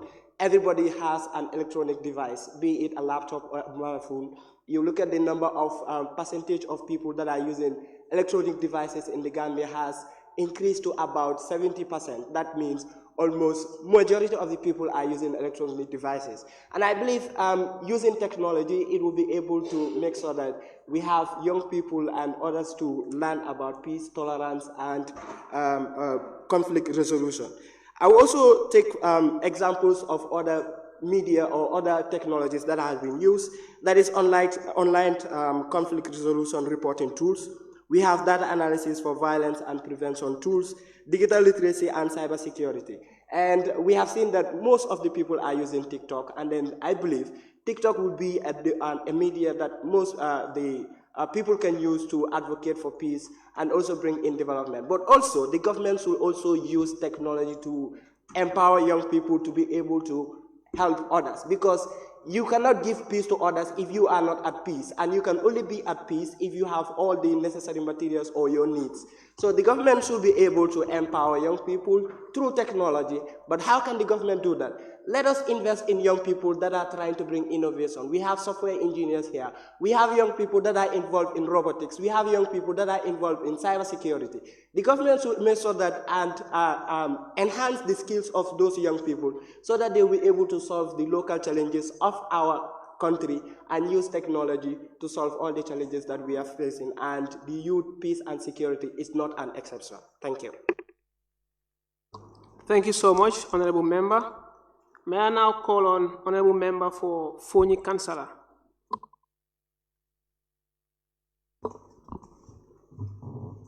Afternoon, Honorable. Thank you very much, members of the House. I want to deliberate on this topic, which is talking about youth, peace, and security. It's a very important topic as far as what I do is concerned. There is no country, like I always say, that will be able to live and do all its things when peace is not guaranteed and security for its people. In our Gambian context, for instance, let me narrow myself to the Constitution of the Gambia, Section 25, which says that right to assembly, which in most cases the Gambians will abuse, and sometimes it becomes a problem between the the masses and the security officers. In most cases, when there is an issue of assembly, this is the place where normally we have issues. But then, I used to talk to the people in command. Most of the time, people have the right to exercise their freedom if they realize that there is something that is going on. Fine, what is the position of the police? What is the position of the duty bearers? Give them that time for them to be able to exercise their right. You know, there is nothing wrong in the police calling people for questioning.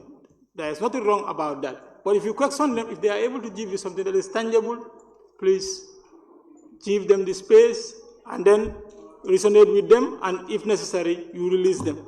Now, the role of the youth when it comes to peace building process. If you look at the composition of the security sector, the age bracket that we are taking is only the youth, because on the forms it will be clearly indicated that from 18 to 35, most of the time, from 18 to 35, this is the age bracket that they are taking. So that is targeting the youth.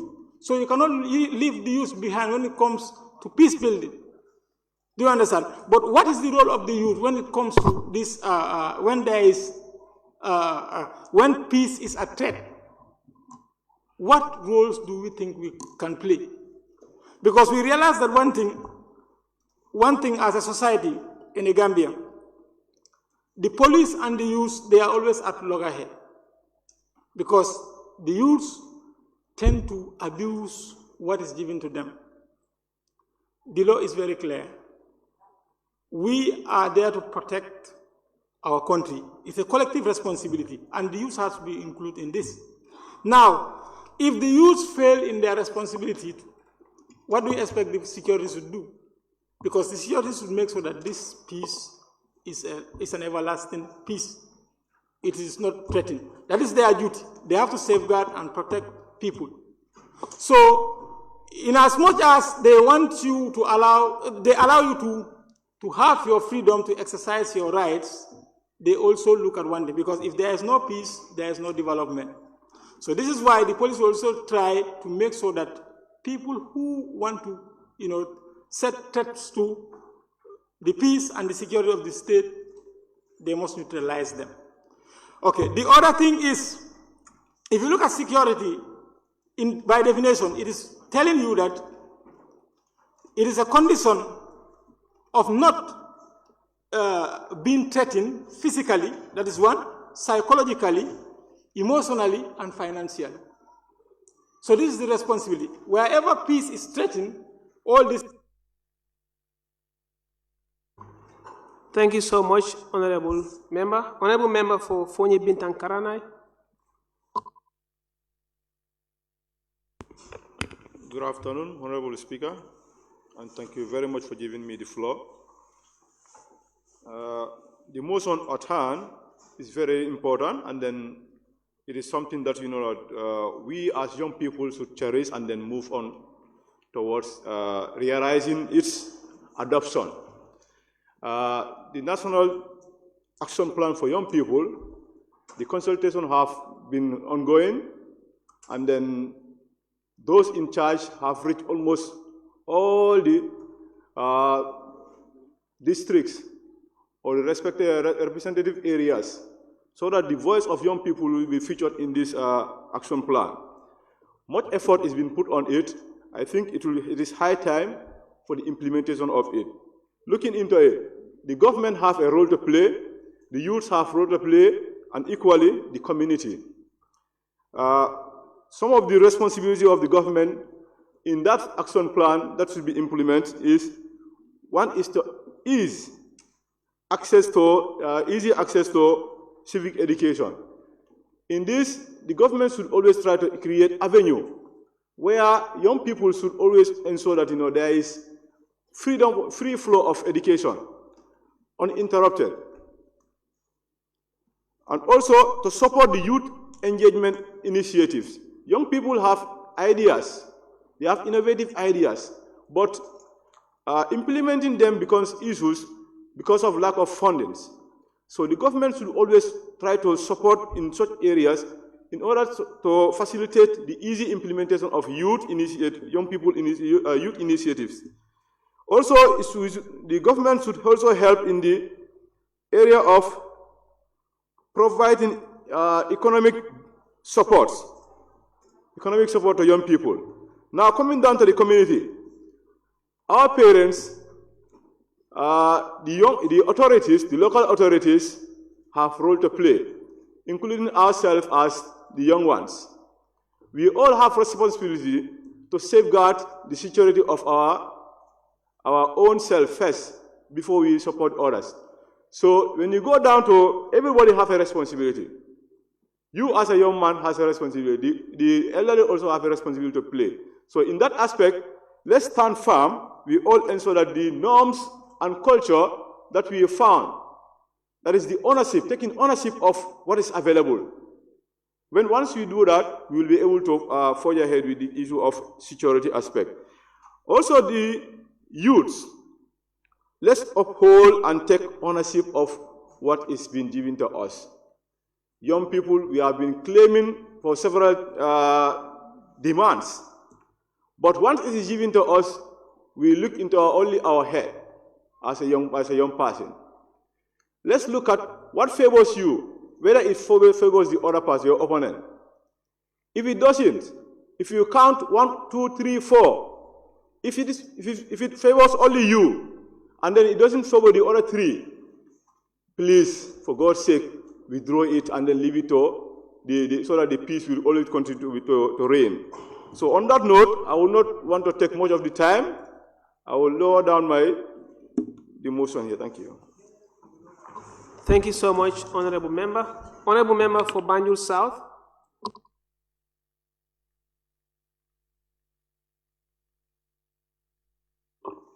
Thank you very much, Honorable Speaker. Honorable Speaker, ku wax ci lii rek wax ci lu ci des. Honorable Speaker, gis nga dëgga neexut dëggantaana neex. Honorable Speaker, the security aspect should be looked at. Gis nga Gambia dafa am li nga xam ne dafi amoon mooy inter-tribe joking relation mooy yi fi kal yii nii. Gis nga time boobu noonu dangaa wax sa kal lu nekka du dee mer waaye léegi Gambia dañ bàyyilu léegi dangaa gis koo xam ne sa kal la nga tooñ ko sax den mu ne yow yaa ngi koo discriminate wala lii wala lee te loolu suñ maam yi dañ ko daan def. Honorable Speaker, gis nga ni government bi amee responsibility ñun ñëpp noonu lañ amee responsibilities ku nekk am nga responsibility when it comes to the peace and security of this country. buñ jël yépp ñu aj ko ci kaw government bi. Let it start from us. Let us protect one another. Honorable Speaker, if you will permit me, I would like to make a quote in French. Because it is high demand, so I have to make another quote in French. Yeah. La réussite du plan d'action national sur la paix et la sécurité des jeunes repose sur une collaborative étroite entre les jeunes, les gouvernements et la communauté. Car ensemble, nous pouvons bâtir un avenir pacifique et inclusive. Meaning, the success of National Action Plan on youth peace and security relies on a close collaboration between youth, the government, and the community. For together, we can build a peaceful and inclusive future. Thank you. Thank you so much, Honorable Member. Merci beaucoup. I'll now call on the Honorable Deputy Speaker. Thank you very much, Honorable Speaker. Honorable Speaker, as a country, the Gambia, we belong to a very prone region to conflict, and that is West Africa. If you look at the Lake Chad River Basin, which consists of countries like Nigeria and its surrounding, where the issues of extremism and other drivers of conflicts emanating from, we have seen the spread of these conflicts in our region. Gambia is neither an exception, nor are we special to be affected by these conflicts. That is why it is important that as a country, if we are blessed with young people that take up the initiatives to say, we are not waiting. You see, a lot of times when young people talk about peace and security, most people think we are idle. That is why we are here talking about peace and security when Gambia is a peaceful nation. One is about resolving issues that we are already having, but the other greater aspect is about also making sure as a country we are protected from the conflict that is in the sub-region that is spreading in other countries. That is why it is important if young people have come together, train ourselves where we have mediators in our communities, where we have young peace builders in our communities, where we have champions in our community. We are well respected in the international community. That is why we have a young person who is a Gambian, but who is also the advisor to the United Nations Secretary General on Youth, Peace and Security, who is Bakary Sonko. And I think we should celebrate that as a country. And if we are respected at that level, we should do everything to maintain that respect inside our country. We have trained, young people have trained mediators, we have peace champions, and we have come together and consult widely to see that we have an action plan on youth, peace and security. Now I will come on the role of government. The role of government is to ensure that the National Youth Action Plan is costed, is funded, and to also facilitate and collaborate with young people for its implementation. By extension, Honorable Speaker, I would also like to mention it is so unfortunate that we are going into the budget session and the Gambia Security Council bill is not yet approved, so that as a nation we could allocate funds to the Office of the National Security, which coordinates all efforts of our security sector reform. And it's a cause of concern because we are talking about The security sector reform contributes greatly to the national peace and security. Yet still, as a country, we are not putting a dime on it. We are dependent on partners, we are dependent on donors to fund our national security issue, which I think is a cause for concern. I will implore on the National Assembly members, I don't know how feasible, if this bill can be brought to Parliament, fast track and pass so that we put national consolidated funds in our security sector reform, but also national consolidated fund in our youth, peace and security framework, so that we have young people implement this, but we also have government implement their responsibilities for a safer country. Thank you, Honorable Speaker. Thank you so much, Honorable Deputy Speaker. May I now call on Honorable Member for Lower Badibu?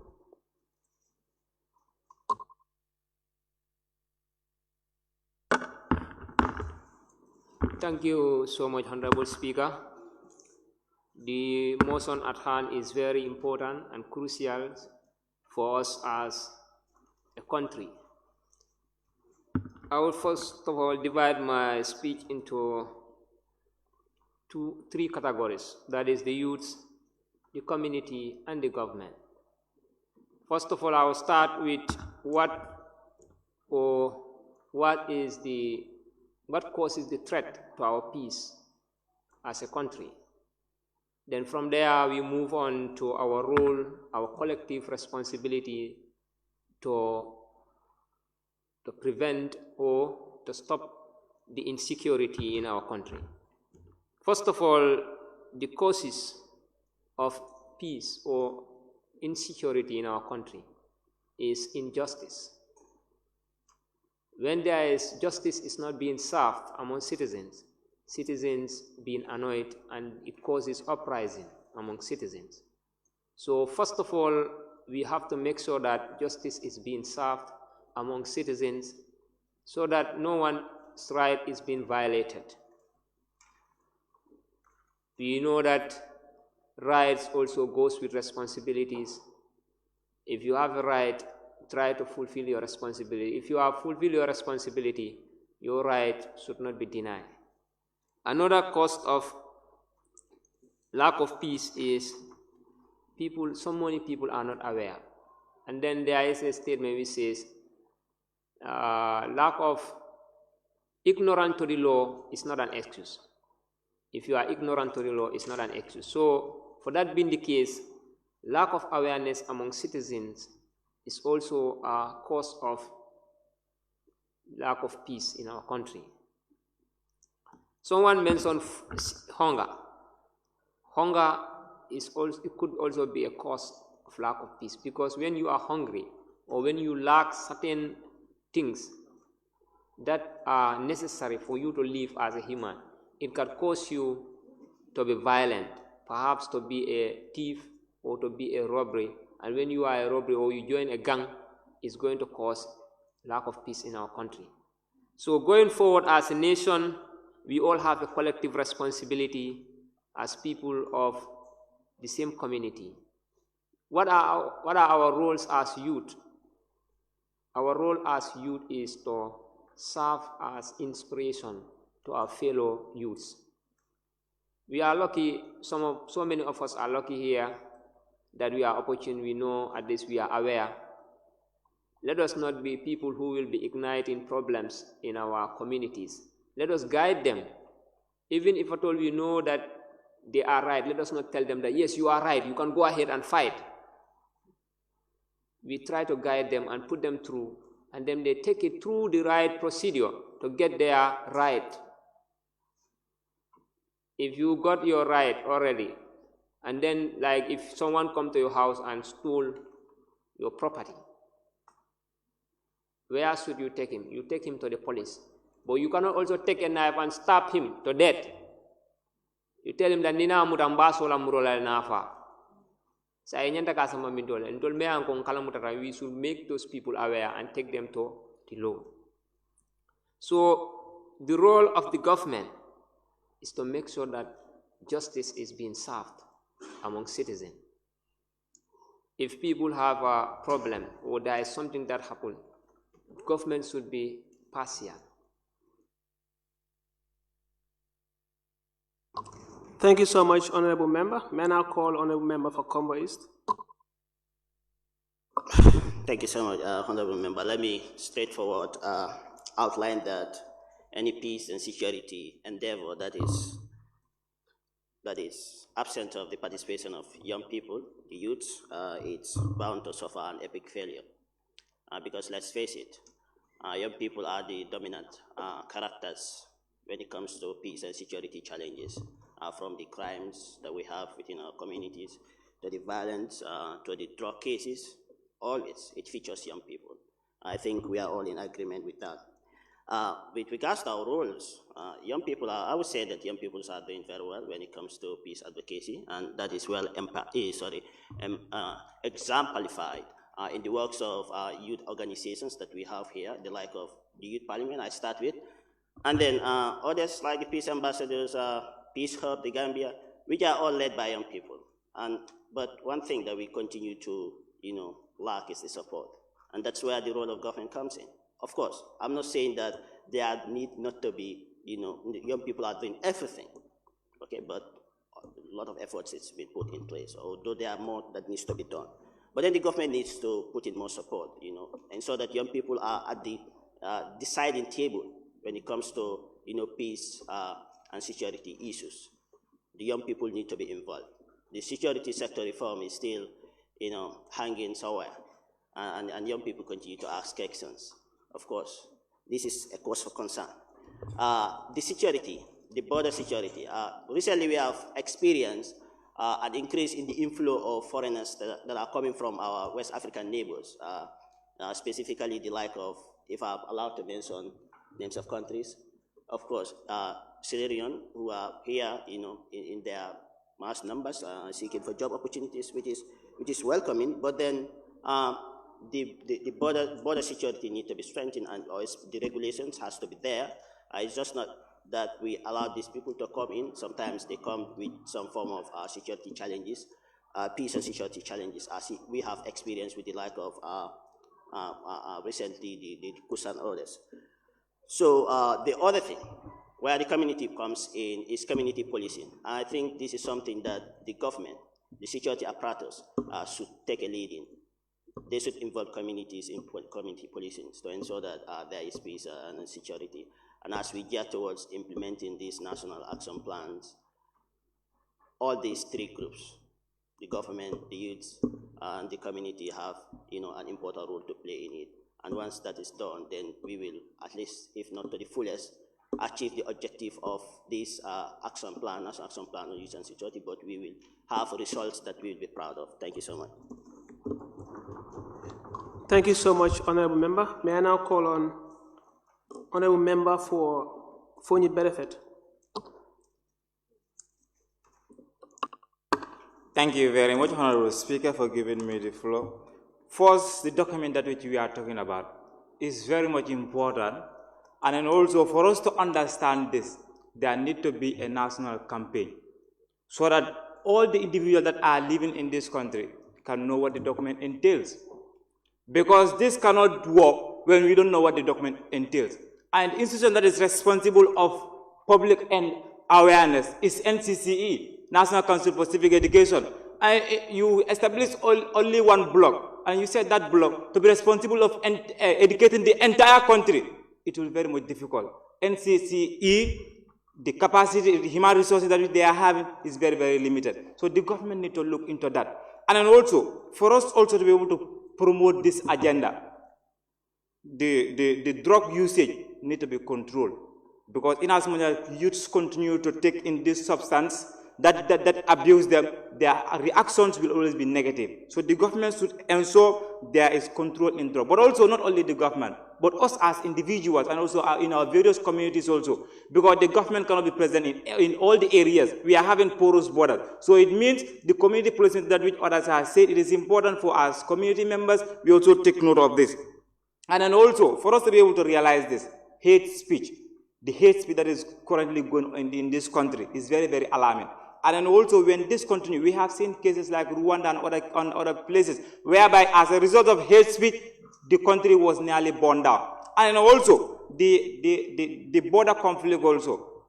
Us that live within the border, we know how the customers issue always affect us. Sometime back, the deputy speaker and there are people that is Center for Research and Policy Development. I joined them in doing a research. When we reached there, they themselves knew the challenge that people in Fonyi are facing. And also, Honorable Deputy Speaker, please, in Isenol, bring another project because I need it. We need it so that we can have, you can know the challenges that we are facing and also the money aspect also. So now to continue on, the service sector also need to have professional trainings. When they don't have professional training, sometimes how they react to youth, sometimes make it to become very negative. Although we the youth, we should also understand that they are our brothers and our sisters, but also, sometimes also, they also act very unethically.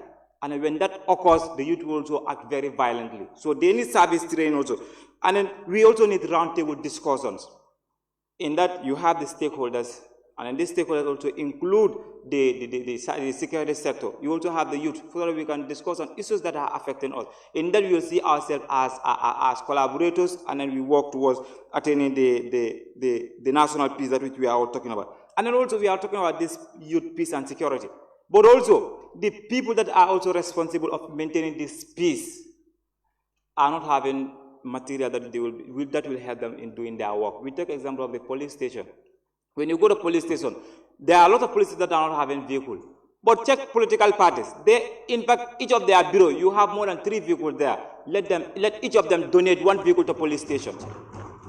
When we also check, we are still talking about this. Our ministers, Minister Yaje, and our security officer, Kido Babu. But police station, sometimes you go there, you don't find any gun there, and you expect those people to maintain peace. It will be very much difficult. So some of this need to be looked at. And then young people have been doing great in this country. We have seen how the Green Boys assisted Yahya Jammeh. We have also seen how the Borough Youth Movement have also changed into becoming a political party. So it means we should not only be used as tools to strengthening people that are in power, but also we also should take part in the promotion.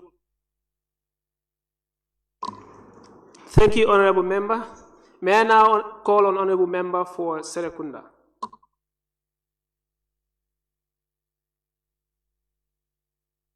Honorable Member, Honorable Speaker, thank you very much. Just want to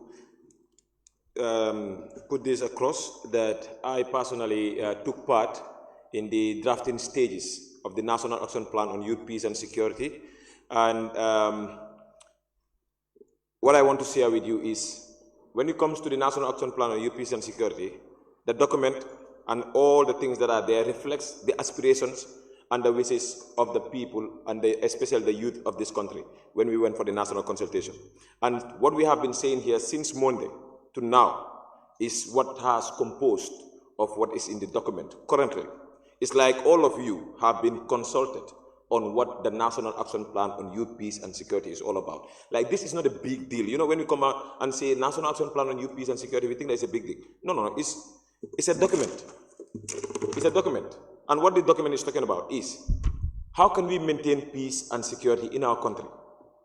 And what are the roles that stakeholders should play? That is the main thing. And this document drives its inspiration from a UN resolution, 2250.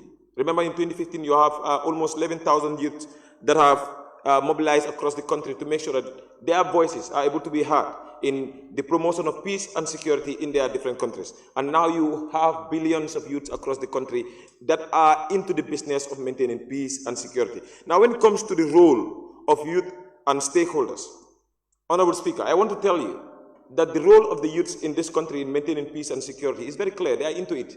They are doing it, honestly speaking. It is now the role of the government. And it's not that the government has not been doing, the government is doing, but the government is not doing the real thing that is necessary to maintain the peace and security of this country. Honorable Speaker, I will share this with you. The youth in Fonyi Jarol, the youth in Kiang, the youth in Wasu are saying they do not have meaningful employment.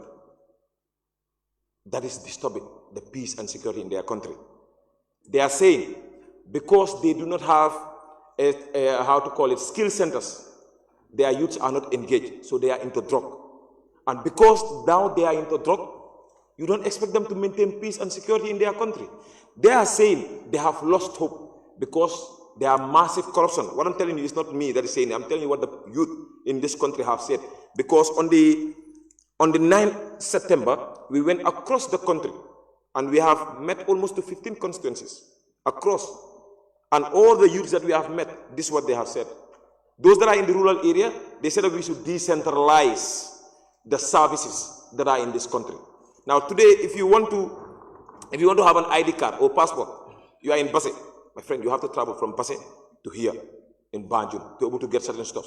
They are saying that that is not promoting peace and security, that we should decentralize it. They have also coined out that the last time here, you know, the ministers, the statistics said that 500 billion disappeared from the Ministry of Health. They said corruption. The last time too, we saw what the Central Bank of the Gambia did with the money that was being reflected in the mobile phones of the people. And they said that there was a breakdown system. They said that that is corruption. Another thing they said to us, well, it is the president that will come and tell you this, and they said another thing that they said integrity is not in place, so they do not trust their leaders. They said that we should have leaders that really reflect their wishes and aspirations when it comes to the nation. Now, when you look at the document is asking these fundamental questions. They are saying, what are the barriers? How can we overcome the barriers? And what are the roles that the youth should play and the stake? Thank you so much, member. Sorry, we're out of time. Honorable members, thank you all so much for contributing to this very important discussion.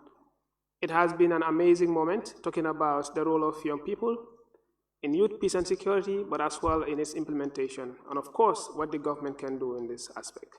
I will now call on the mover of the motion to do the roundup of the debate and respond to some of the concerns that were raised. Thank you so much, Honorable Speaker. It's been an interesting one because we've seen the various concerns of the members of this House from their various constituencies and how they're interested for the government of the Gambia to invest in youth peace and security. So first, I'll just make it short. From Honorable Asa, he stated that it is necessary that there is funding for the Youth Peace and Security Action Plan for the Gambia. And we have honorable members that also talked about a hungry man is an angry man, and that we should abide by the resolution 2250 of the UN, which the Gambia is committed to.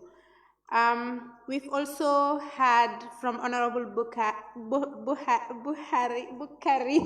I'm sorry, Honorable. Just address. Please address the honorable member by his constituency. Thank you. Sabak Sanjar, he said, Jamal, Langa, Lola. I said Jamal ak Jamalate. Exactly. So he stated that in trying to, in trying to inculcate that it is necessary that we are able to maintain peace within ourselves, within our communities as individuals. And this statement was actually made to ensure that within our households, we are able to understand the perception around peace and the concept around peace. However, one of the most important things that stood out was the fact that the CSOs has a role to play in conducting dialogues and ensuring capacity strengthening efforts aimed to target and address the needs and the change processes necessary for the multitude of actors involved in peace and mediation efforts. And an example was given, which was Fonyi, putting into consideration that Fonyi is having border conflicts. Notwithstanding, it is also having a conflict within its village, amongst themselves within villages. It is necessary that we have civil society actors, but also government, to call this individual, mediate, discuss measures that could be used or strategies to actually be able to maintain peace, and also try to support the security sector, because Fonyi is a border area where they could bring in their services and be able to protect the Fonyi area. So we also focused on the 5 pillars, which is participation, partnership, prevention, disengagement, and integration, which is quite important because if you look at the youth, the 5-year youth action plan, these are the 5 pillars, and it is crucial that each and every member is focused, but equally the government is focused. It's a call to action for the government to look at the 5 pillars and know how important these pillars are in the implementation process of the YPS. Equally, in the 5-year action plan, we realized that they focus on 5 policy, on 5 things as well, which is institutionalization. Thank you. And policy. We also understand we have capacity strengthening, we have knowledge and solutions, but we also have community of practice. And these are key things when you look at the document on youth, peace, and security that this country should be able to work on and identify key actionable solutions, and even included in their national action plan to ensure that the youth, peace, and security of this country is not at a compromise. But it is important to note that it is a collective responsibility from the youth sector, the government sector, but also the community sector. And I hope that the government, in most of its commitment, and one of the most important things is the funding aspect, that they're able to fund our YPS, which is not yet done, but perhaps in the implementation process, they're able to do something in ensuring that we're able to keep peace and security of the young people of this country. Thank you so much, Honorable Member. And that marks the final submission for our sittings today. And by this marking the final sittings of the ordinary session of the National Youth Parliament for the year 2024 as well.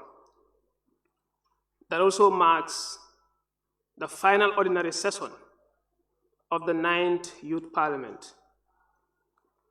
And this might as well mark as the final Youth Parliament sittings for some of us. As we get into this realm, we would like to remind ourselves of the amazing role that we have played and the immense contribution that we have made towards the development of this very important institution. A few years ago, it was a conceived idea to transform the National Youth Parliament of the Gambia, to make it more vibrant, make it more representative, and make it more operational, to make it a darling organization for every young person in this very country. Today, we are proud of ourselves for making that dream a reality.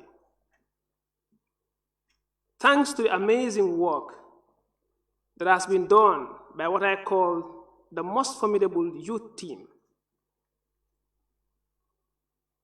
the Office of the Speaker, the Secretariat, and the members of the National Youth Parliament of the Gambia. You have all done an amazing job. As we reflect on how far we have gone, I would like to remind all of us to also reflect on what we have done for our constituencies by asking ourselves a few questions.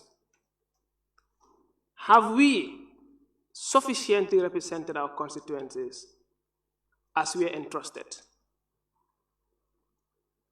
Are we able to be proud of ourselves if we go back to our constituencies today, facing our fellow young people?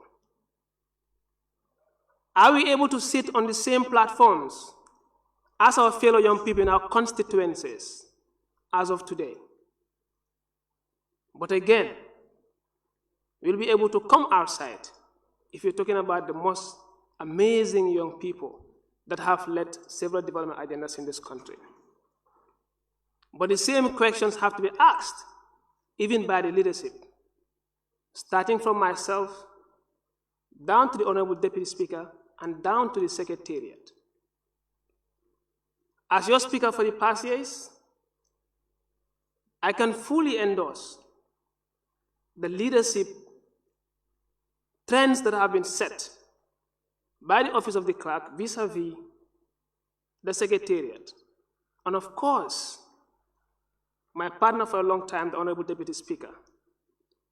Personally, it has been my severe pain to know that this might be the last time that I speak to you again in this capacity. But it's been my fervent honor to lead this incredible set of young people of our land. I am proud of you all.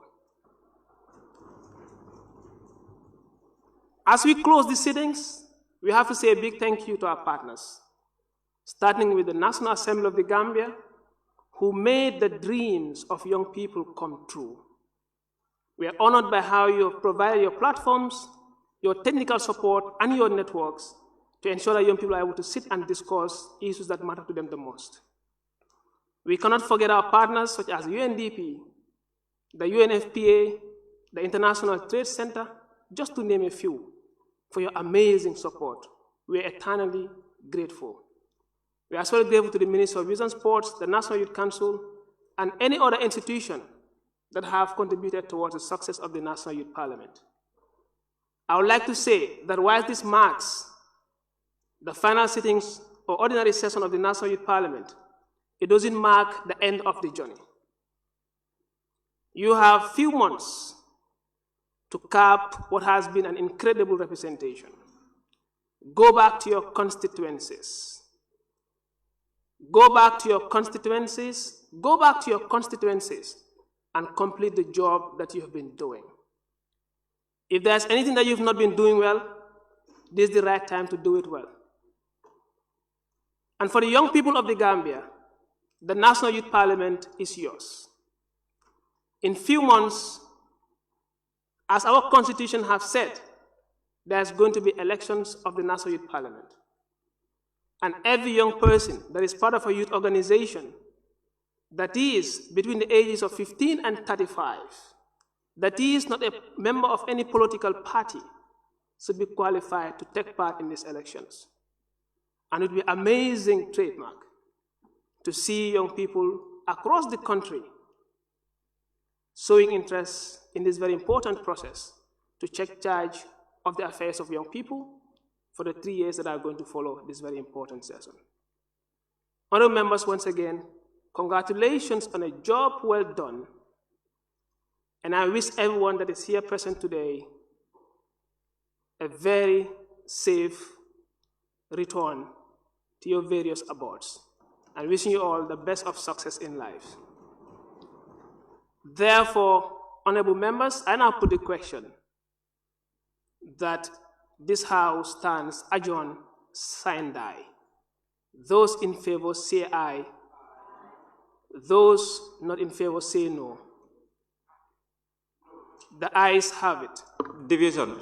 Point of view, the motion have not been adopted. We didn't do that. And also in regards to the standing order, the Deputy Speaker, in her absence, someone should move the motion. Thank you so much, honorable member. The motion that this House stands adjourned, sine die, can be moved by any member in the absence of the honorable Deputy Speaker. Would any member want to move the motion? No, I say 2 points. The first one is the motion that we have just discussed. The mover of the motion wind up the debate, and then you speak. I guess the motion should be adopted. Then from there, do we have that? If I'm not mistaken, we don't have it. Honorable members, I now put the question that this House,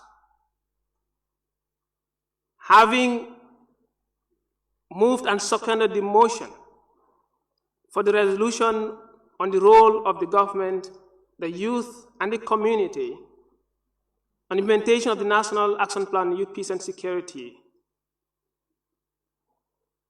could we adopt this very resolution? Those in favor say aye.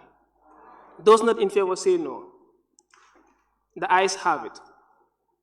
Therefore, honorable members, could any member move the motion for this House to stand adjourned, sine die?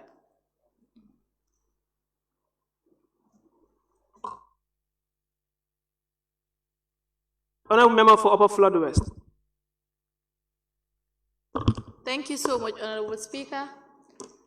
I rise to move the motion for this House to be adjourned. Signed and die. Thank you, Honorable Member. Any seconder?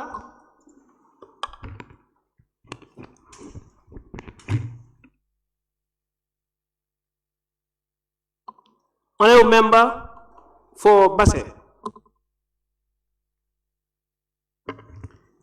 Honorable Speaker, I seconded the motion to adjourn the House. Thank you so much, Honorable Member. This House stands. I now put the question. This House stands adjourned, stand die. Those in favor say aye. Those not in favor say no. The ayes have it.